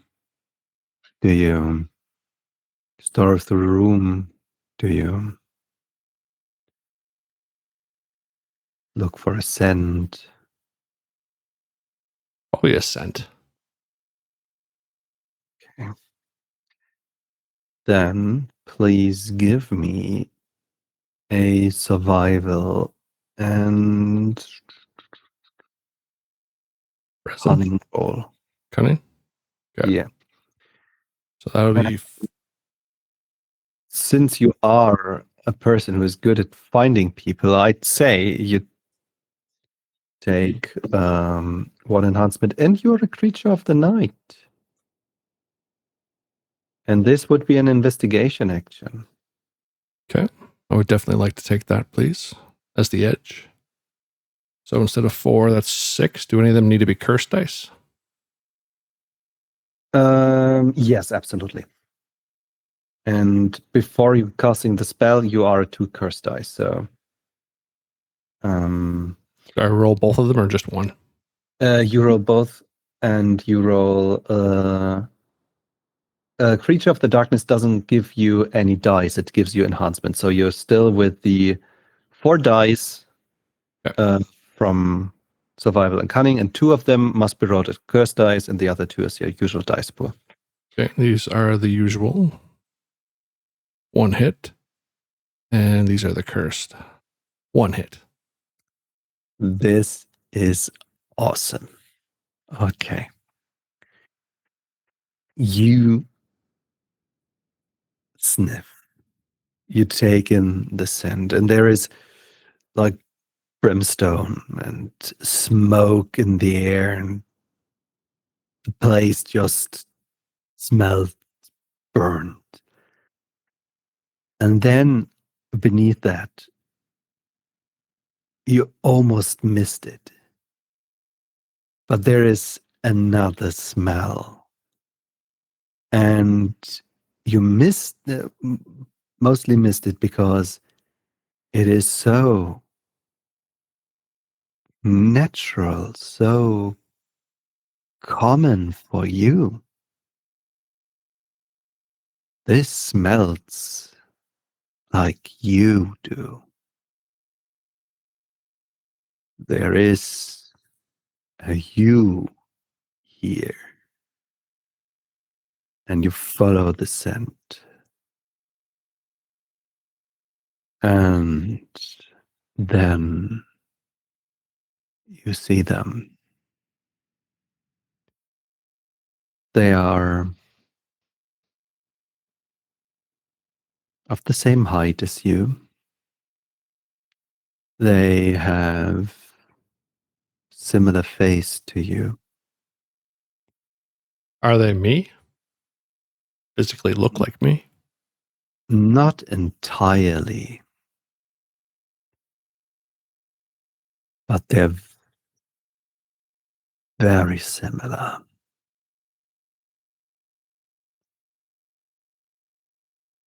Do they seem hostile? Or inquisitive? Hungry. Very hungry.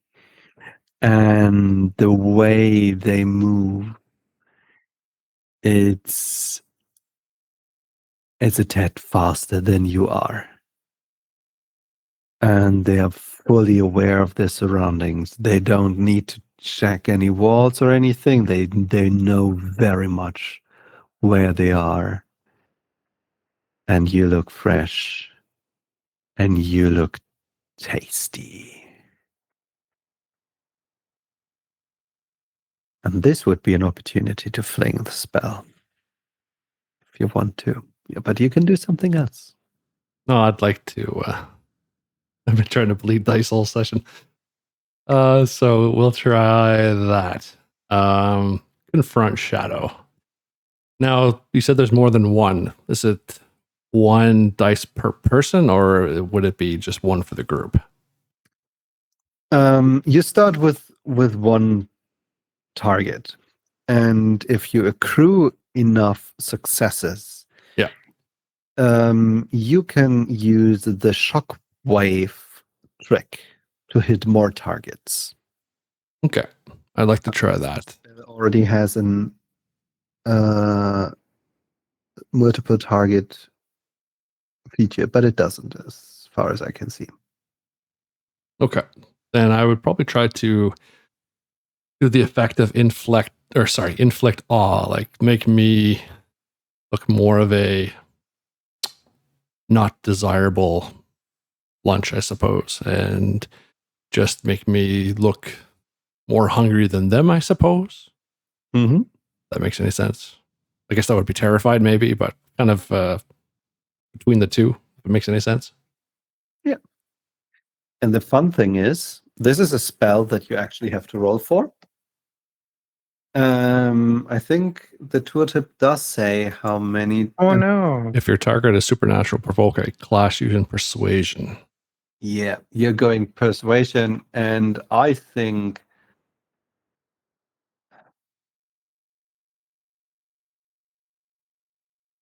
Let's go with manipulation. Manipulation, okay. Because you know yourself so well. And I'm gonna roll myself. Okay. I gotta go get rolling dice.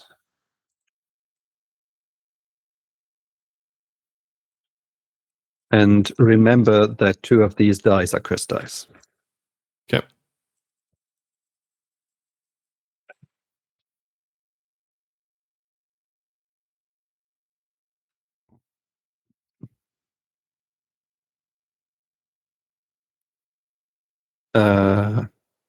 Yeah. Persuasion and manipulation on your end. Okay, so that's 5d10. Do any of those have to be cursed dice? Yes, absolutely. All right, so And I it's have still 2 because you are bleeding them basically through the action, not before. All right, so 5d10, that leaves me 3 normal, then 2 cursed. 1 hit on the first. 1 hit on the cursed. So 2 total. Okay, here we go. This is basically shadowmancy, what you're doing. You're Hell yeah. calling up the shadows, and you just dig through your own mind, and then you attach that to their minds, and it's rising. And you surpass you win the clash. Okay. And then there is the eyes of the non-you are widening, and suddenly they look like you're kind of a saint or messiah, finally fulfilling what they've been waiting for. And you have brought presents. Welcome, guys. Oh boy. Did you? Wow. But you brought presents, but did you bring cake?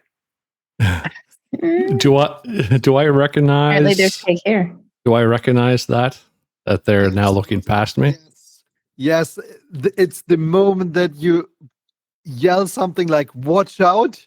Well, there's a motif on my thing that says it lets me bleed one additional curse die to enact the dazed status effect. So can I stop them in their track if I use my last dice? Yes, yes, you can. I will do that. Beautiful.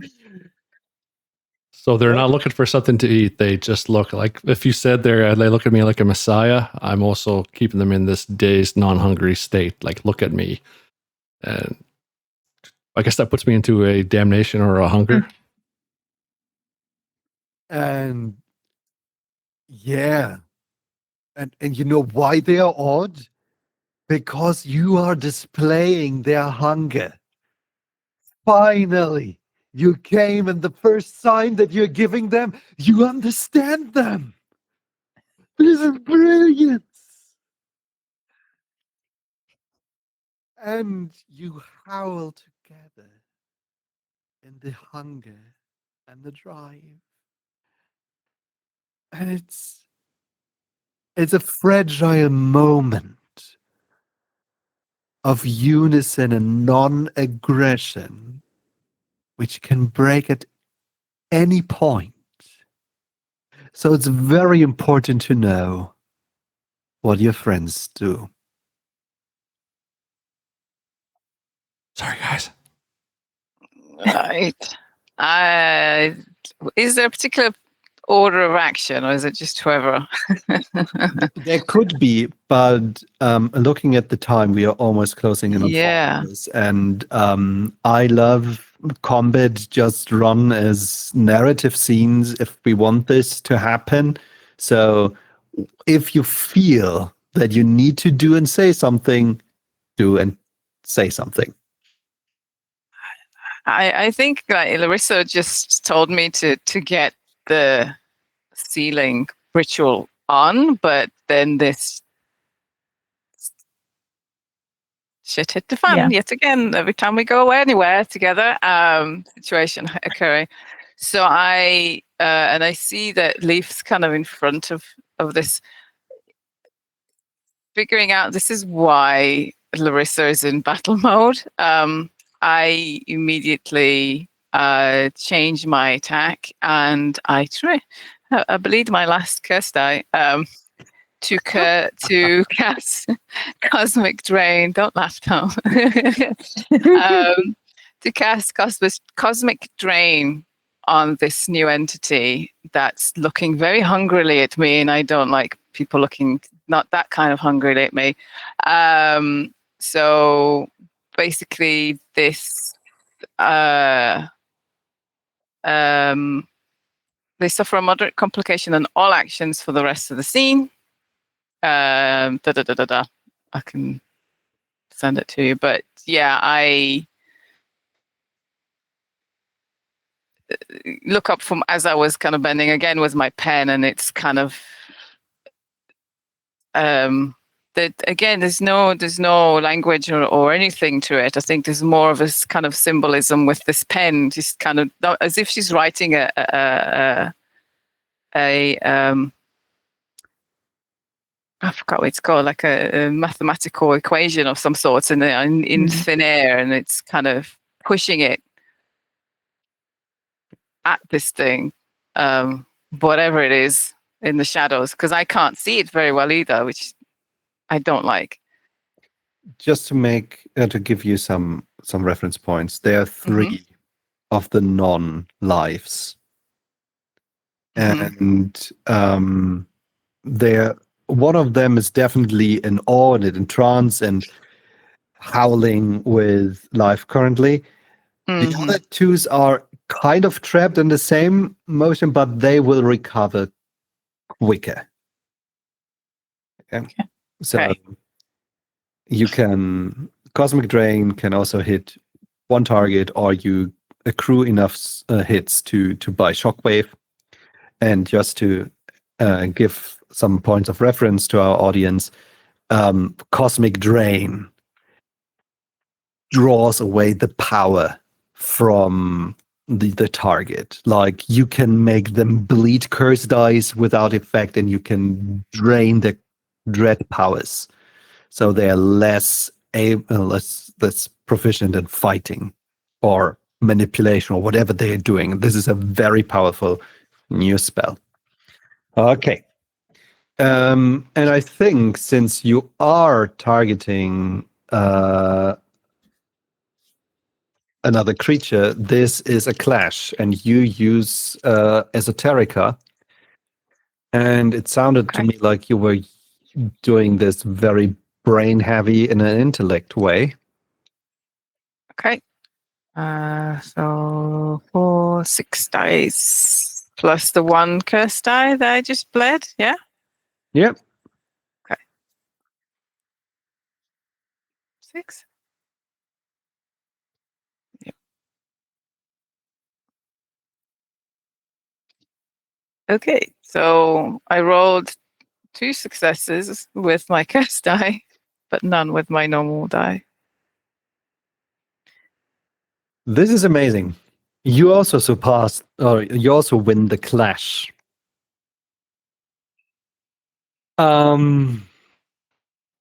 As you begin to pull away the cursed energy, the powers from the non-life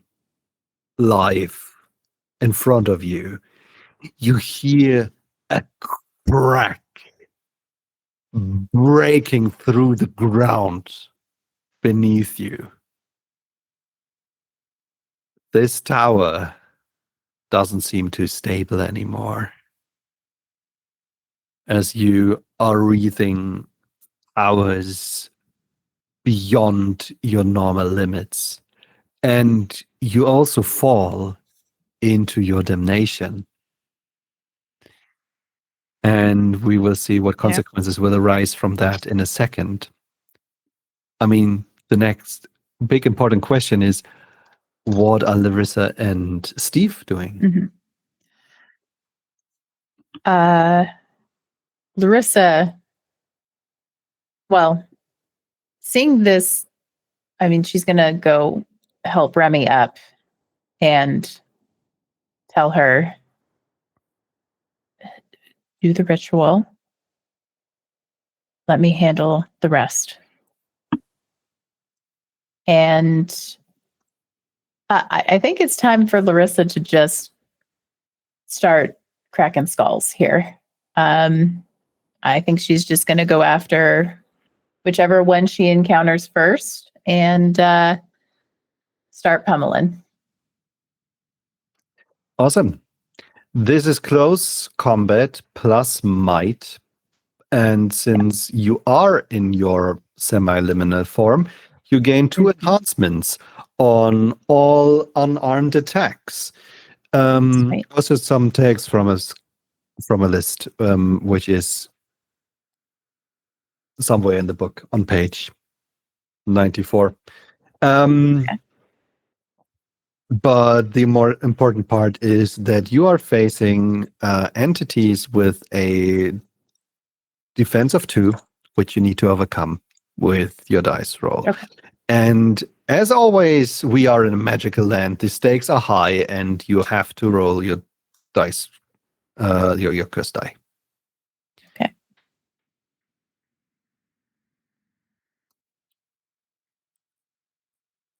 That is 2. Is enough to hit. And I'm a very dumb person and didn't give you any complications on the roll. Because antagonists sometimes do things as complications, and that's fun and amazing, and I'm forgetting it all the time. So you hit them. You break through the defense, and you can deal an injury. How does this look like? I mean, what do they? So, do they look They like look they're very human? similar to like human. Okay. Eat ages and years away Yeah. from people. Okay. Yeah, I think this just looks like just a massive punch into the gut, and hopefully making them, double over. Yeah, just a massive punch to the gut. I want to see them bleed. I'm wondering if the soul inside is urging me on, is telling me that this is what I need to do. This is the right move. This is the war that I need to engage in. Yes. These are the creatures that brought us down. They need to perish. Then yeah, I'm punching, like, huge punch in the gut, and then I'm just getting ready to go at them again.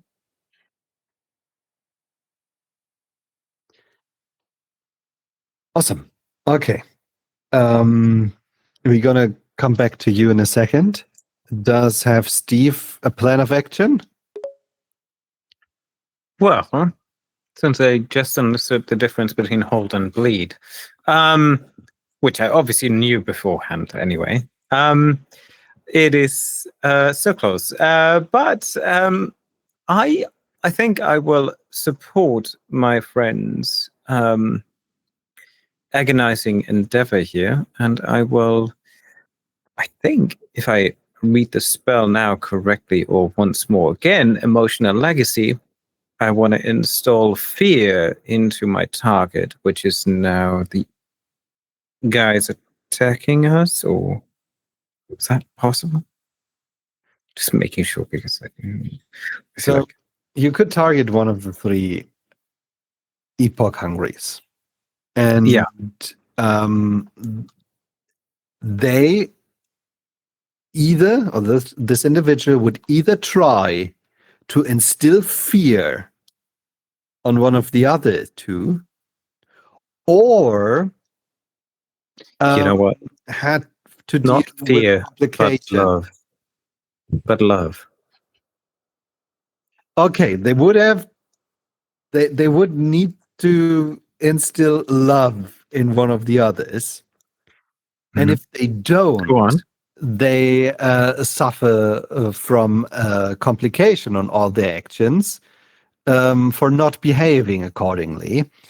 And I think that's a fair move here. Yes, I want to install love to the attacker of Larissa. Amazing. Okay. Love thy neighbor. Love thy neighbor. I think this is a clash. You use empathy. Sure. How are you going about? How does the spell look like as you cast it?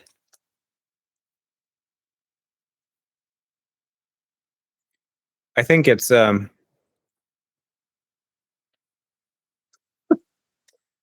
it's a very distorted smile in his face.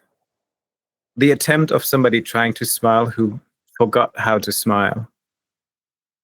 And like there's part teeth kind of showing, there's kind of just like face and grimace showing. But there's like a pulse of energy kind of emitting from it. You know, if people have, a persona, an aura, and a feeling to them, they can sense that, and they see him, Steve, standing there behind Larissa, just poking the head out with this like slight smile. Try to raise the eyebrow, but they kind of just lift their forehead slightly, and they kind of wink at them. Beautiful. Okay. You roll your dice. I roll my dice. How many curse dice do you have left? I have only one left because I bled one from earlier, so I bleed the other one now. And so you're also falling into your damnation. Yeah, I do. I know, Yeah, it's a amazing. cascading. But first, you still have to roll it. So empathy and Yeah, that was why I was asking how it looks. I think that's a presence roll. thank you. So that will be 8 dice in total. 7 of them usual dice, 1 of them curse die. No, like I have 5 in presence and I got 3 in empathy, so that's 8 base, 8 right? total, and 1 of them is your curse die. The curse die always replace dice in your. Oh, replaces one. Okay. They're not added on top. They're just replacing ordinary dice. They're corrupting you. I try to make it better. But yes, 2 successes nonetheless. Sadly, not on the curse die. Do better. But you're falling into damnation, which is also fun. Okay. I rolled 1. How are you beating me on all of these? Okay. You see the conflicting emotions on that hungry face. And it's like,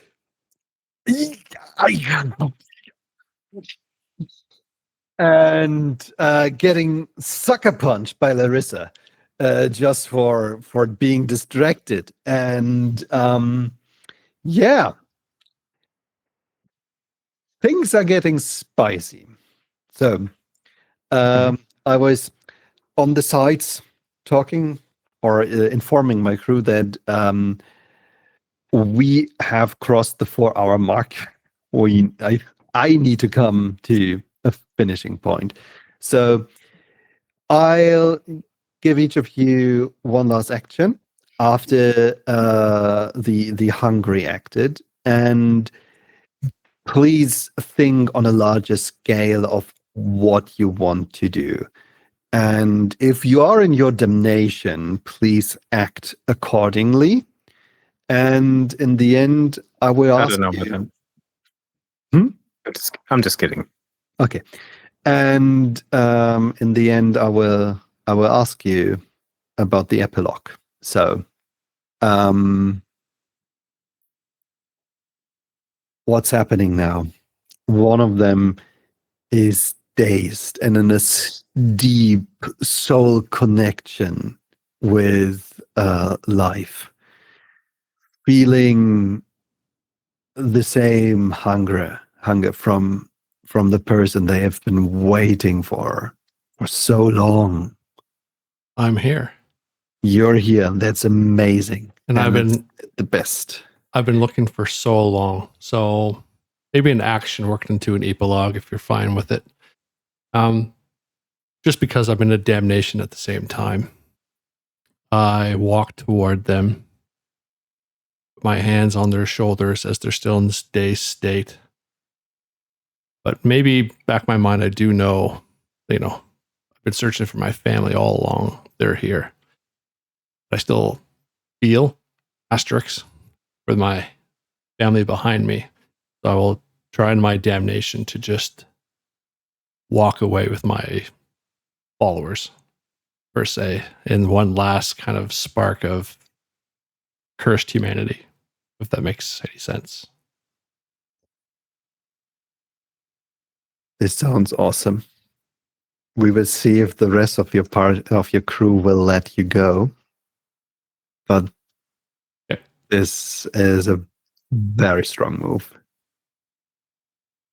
And the one that you got dazed is absolutely ready to follow you anywhere you want to go. The other one, which is compelled to spread love, is deciding to go no, and just lets the hunger take the upper hand. So I need for Larissa to roll your stamina, because you Okay. get the option to defend yourself. Sure. Just stamina? Just stamina. Okay.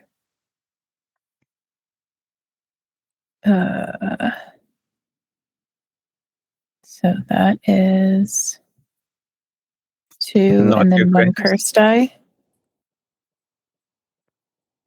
Yeah, please think of your curse die. It's 1 on the curse die. The ground splits apart as you use your beyond human capabilities to evade the attack that's coming for you. Wow. I got 5 hits. Oh. Your defense was 1. Adding 1 from the defense roll just made it 2. So I'm left with 3, which allows me to upgrade my attack to a critical. Okay. Oh, wait.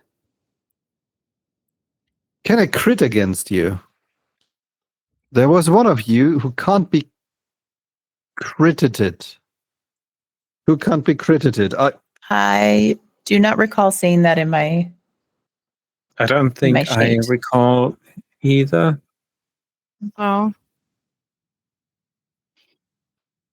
Also, where would one find it if we would have that? Is that an edge? No, it's in the base rules for Outcast. Mm. Slipping off the mask, and you are slipping off the mask, and you're immune to crit hits. Amazing. Okay. Then I'm just gonna buy off the complication this time and spend 1 hit on nothing, but the complication to spread love still persists. It just tears into you and tries to suck away some of your lifetime by swallowing some of the bleeding chaos. And it's kind of successful, and you take 1 point, 1 injury to your bloody injury level. Okay. And the last one is trying to join in on the action, but they can't beat your defense. Okay. Something that I forgot to tell you is the damage system and how it works. It has several injury levels, and you get more amazing the more hurt you are. You're also basically all diehard main characters, and the less you're wearing, the bloodier you are, the stronger you become. And let me pull up. So I think Steve is on the bloodied level already full. So you Yes, gain... I am greatly, fully, and enjoyably bloody with a pickaxe accessory. Amazing. Then you gain 1 enhancement on all dice rolls that include 1 of your path. And these are all the skills that have a funny letter behind them. You becoming stronger and more amazing. Okay, so these were our antagonists, and now we have Life, who decides to join one pack to save those he consider his real family, and is about to walk away with them. We have Remy, who needs to default to magic to solve all her problems. And we have Steve, who needs to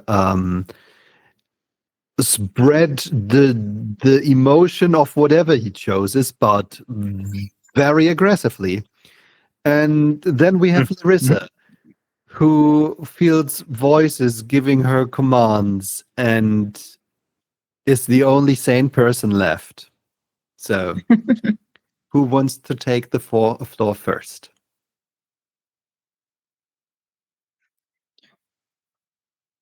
Okay. Steve will. I think there's no way you can casually walk up to somebody who is engaged in combat or battle. But he does so with a nonchalant and non-interested stride in reality or whatever this is. And he will kind of get behind Larissa, and he will hand her tools from his toolbox, a socket wrench, a wrench spanner, whatever, kind of from behind to kind of fight and to become strong.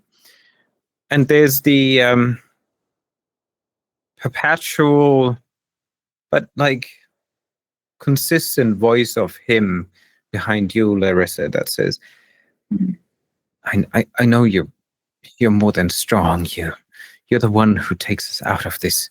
You're the one who will heal the world and deal with this for once and all. We all trust in you. You have the tools, you have the power, and he hands you like a socket wrench and a hammer. You know how to deal with all of them. And I believe that you will know how to handle those filthy people. Unleash that is behind you. The wrath that you're trying to suppress. This world doesn't care. This world cares about survival. And we need you to be our beacon of survival. Do your worst.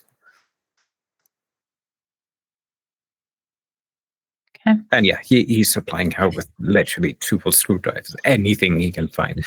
Besides the pocketbook of like plumbing for dummies that's in a bottle toolbox.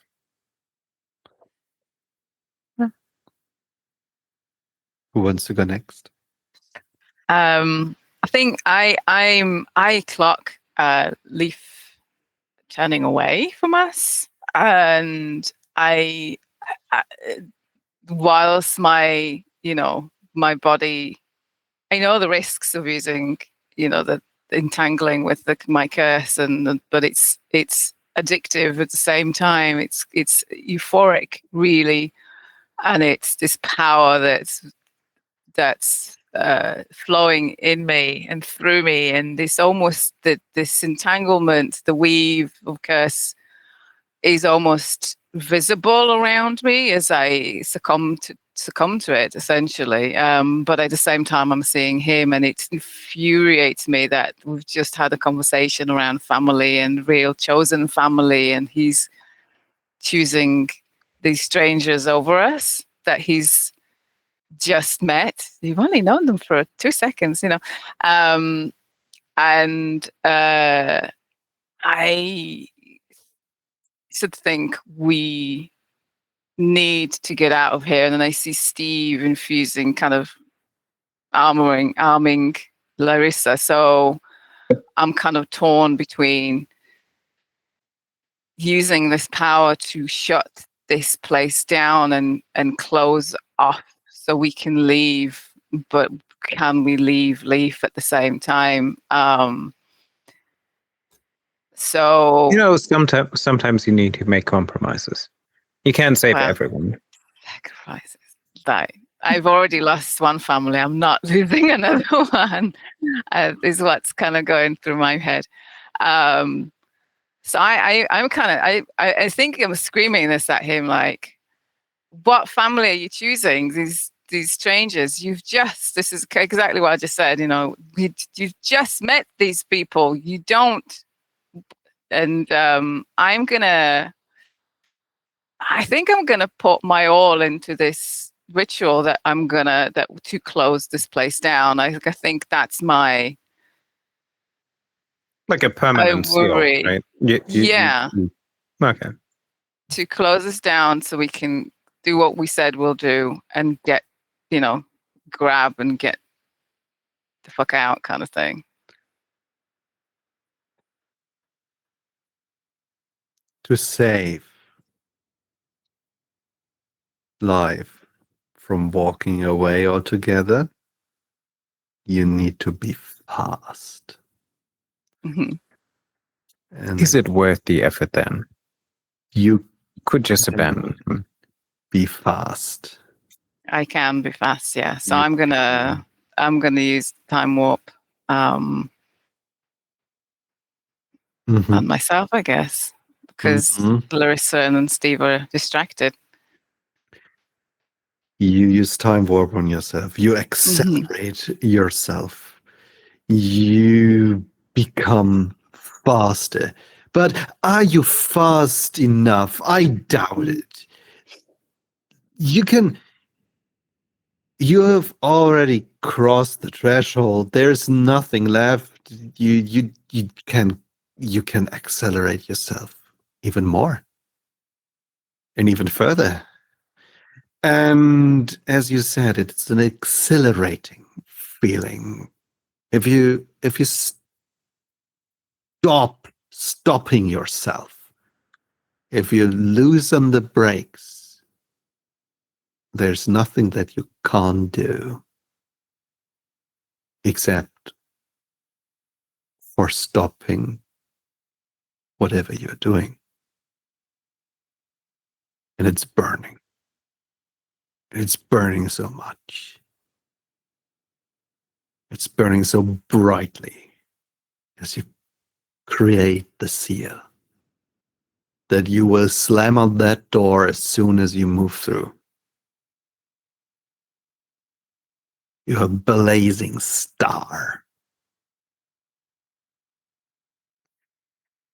What does Larissa do? So Larissa has this soul in her ear. She also has Steve in her ear. And while she is technically sane, she also has, you talked about before, there's some overlap with her and a primal. And I think this comes out as just she needs to kill these enemies. And she's just going to keep attacking. She's going to attack them all until they're fucking dead, including the one that Leif is talking to. And I don't think she notices that he's going to go off and, walk into the sunset with these people. But these are enemies. They need to die. The soul in my head needs them to die in order to, I don't know what happens to them after I help them complete their quest. It doesn't matter. But yeah, I am going to fight until they die.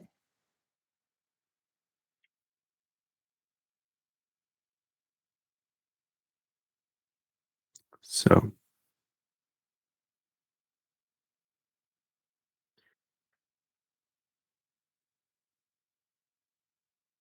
what I can see happening in the end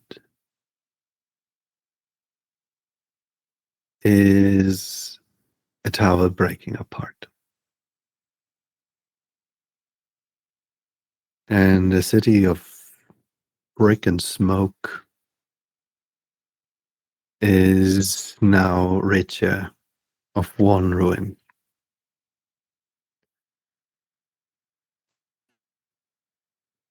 There are more than these three. They are spread across the city. And if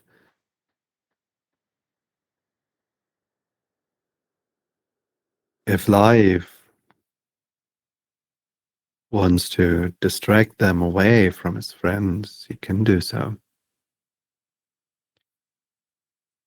There's also a sorcerer creating a seal and opening the door again to lead out any and all who is dear to them, whilst Steve is inciting Larissa to more bloody violence. Just follow your heart. Who is leaving?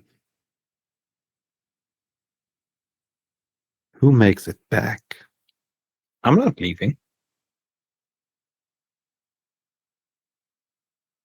I see Larissa hopefully going into a rampage. I'm not going to leave. I want to see this. I want to know exactly everything she does. I found my family.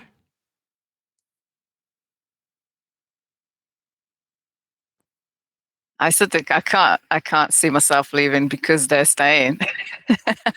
I'm trying to do all this spell and they're fucking I it have all an up. important question for you. I just want to hear or Larissa's choice first. Mm. I think Larissa is gonna see what Remy says.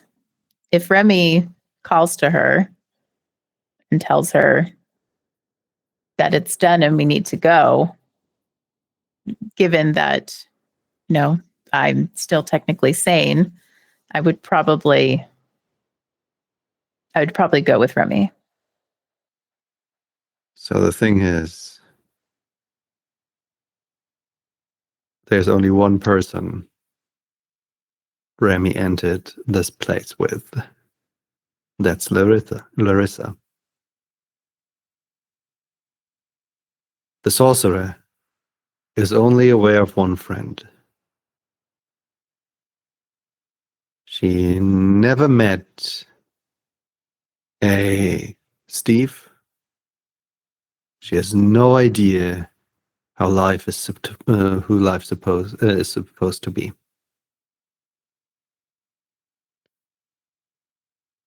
But if you can cling to the name Larissa,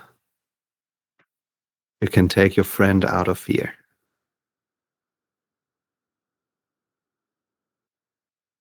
Mm-hmm. Yeah, I turn around. I think by this point I'm like radiating because I'm almost the speed I'm moving in is so fast. It's just blur of hands and motion. And I turn around to Larissa and I reach out to her and I just so call out, Larissa, we're going home. We're family. We're going home.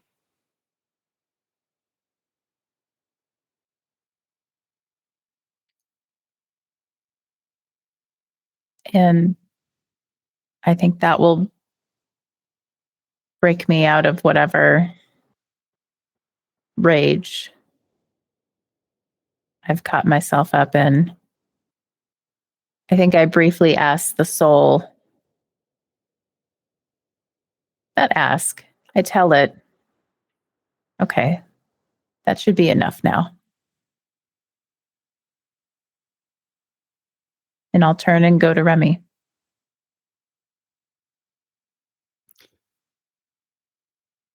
And the two of you leave. Does Steve hitchhike?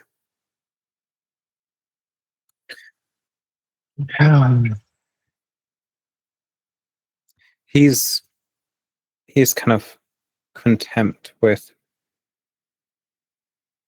if he would stay here, it wouldn't be the same. And he also needs to know that his friends are all right, because that might have changed them. That might have made them feel something. And he's happy to talk about this with them, to understand what's going on with them. So I think, yeah, he's going to hitchhike. Okay. The friends, Remy and Larissa, make it back. And Steve follows, who is friends with Larissa. But for some very strange reason, you don't share a past with Remy anymore.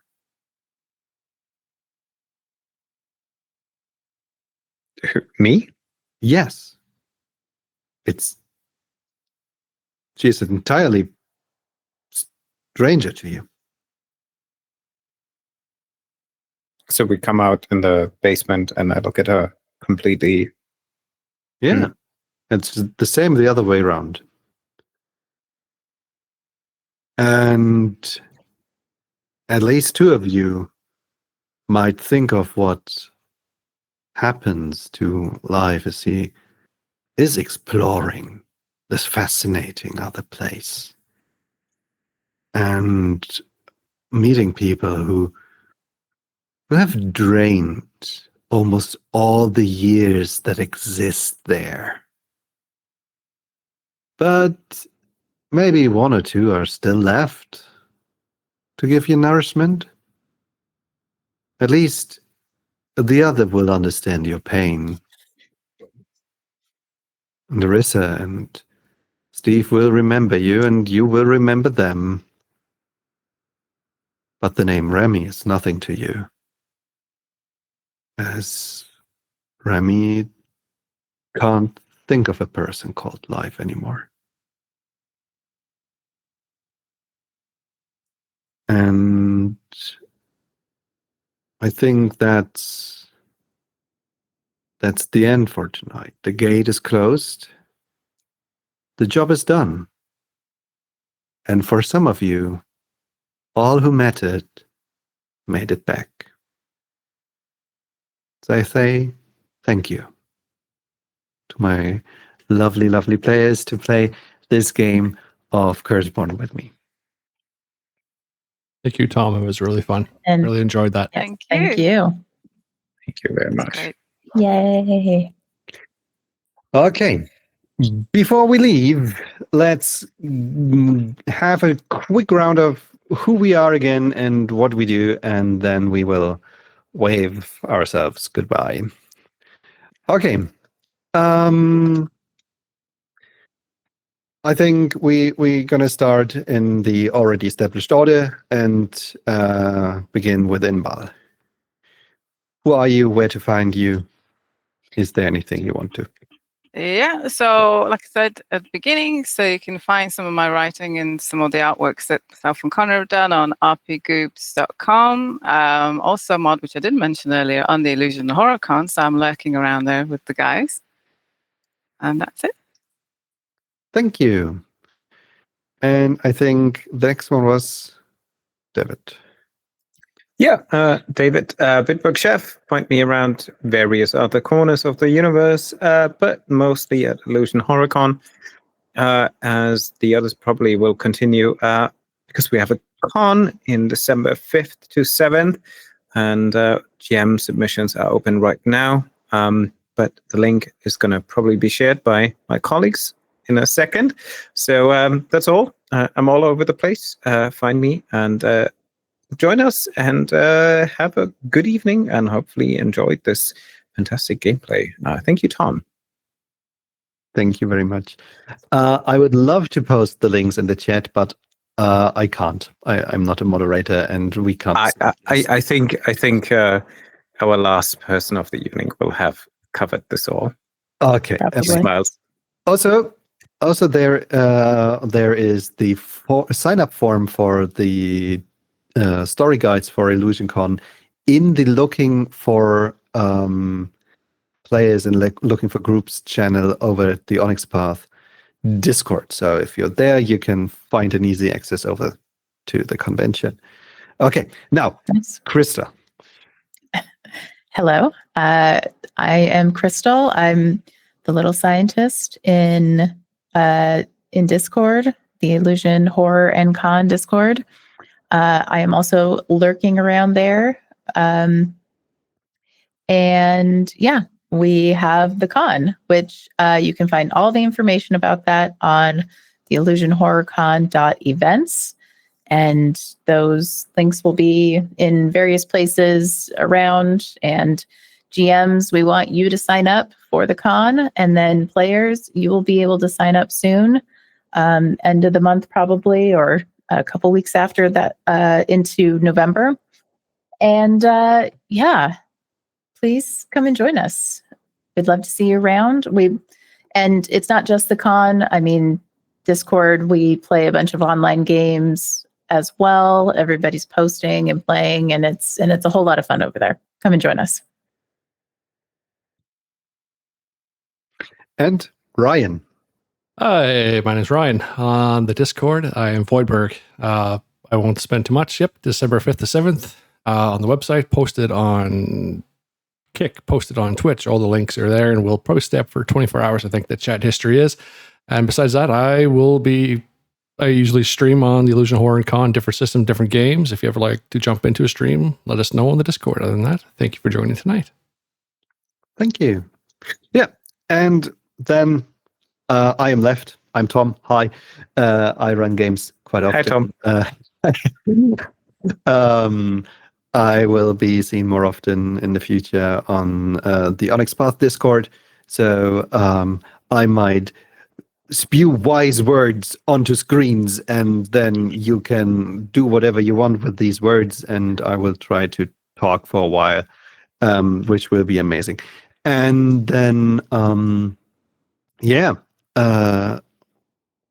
we are, I think we are right now in the middle of the Player's Companion Kickstarter for Curseborne. If you back it, you gain the entire manuscript over the course of the campaign, and we have all the juicy details about the Napoleons, for example, already there. And we know quite a bit about the different factions or subgroups of orphans. And you just heard about a few of the spells that you might find in a later chapter. And there's a lot of awesome stuff going on. And I'm pretty sure you can get access to... And it does still include that you can back for the core book as well, right? You can get as an add-on the core book. This was what I just wanted to say, because the Becker PDF just came out and it's looking so marvelous. And it contains... We had a sneak peek. It's great. It's fantastic. Add it to your collection. You know you want to. And join the cult. Join the fantastic people. Yeah. For example, you find a few words about epochs there, and I reread them, and I was like, "Oh man, this is great, an awesome concept." This is where Remy came from. Yeah, that's where it all started. So, I hope you had a fantastic time. I had a fantastic time, and I hope to see all of you soon again. So, let me steal the amazing words from the Onyx Path. Many worlds, one path, and see you soon. Bye, everyone. Bye. Bye. Bye.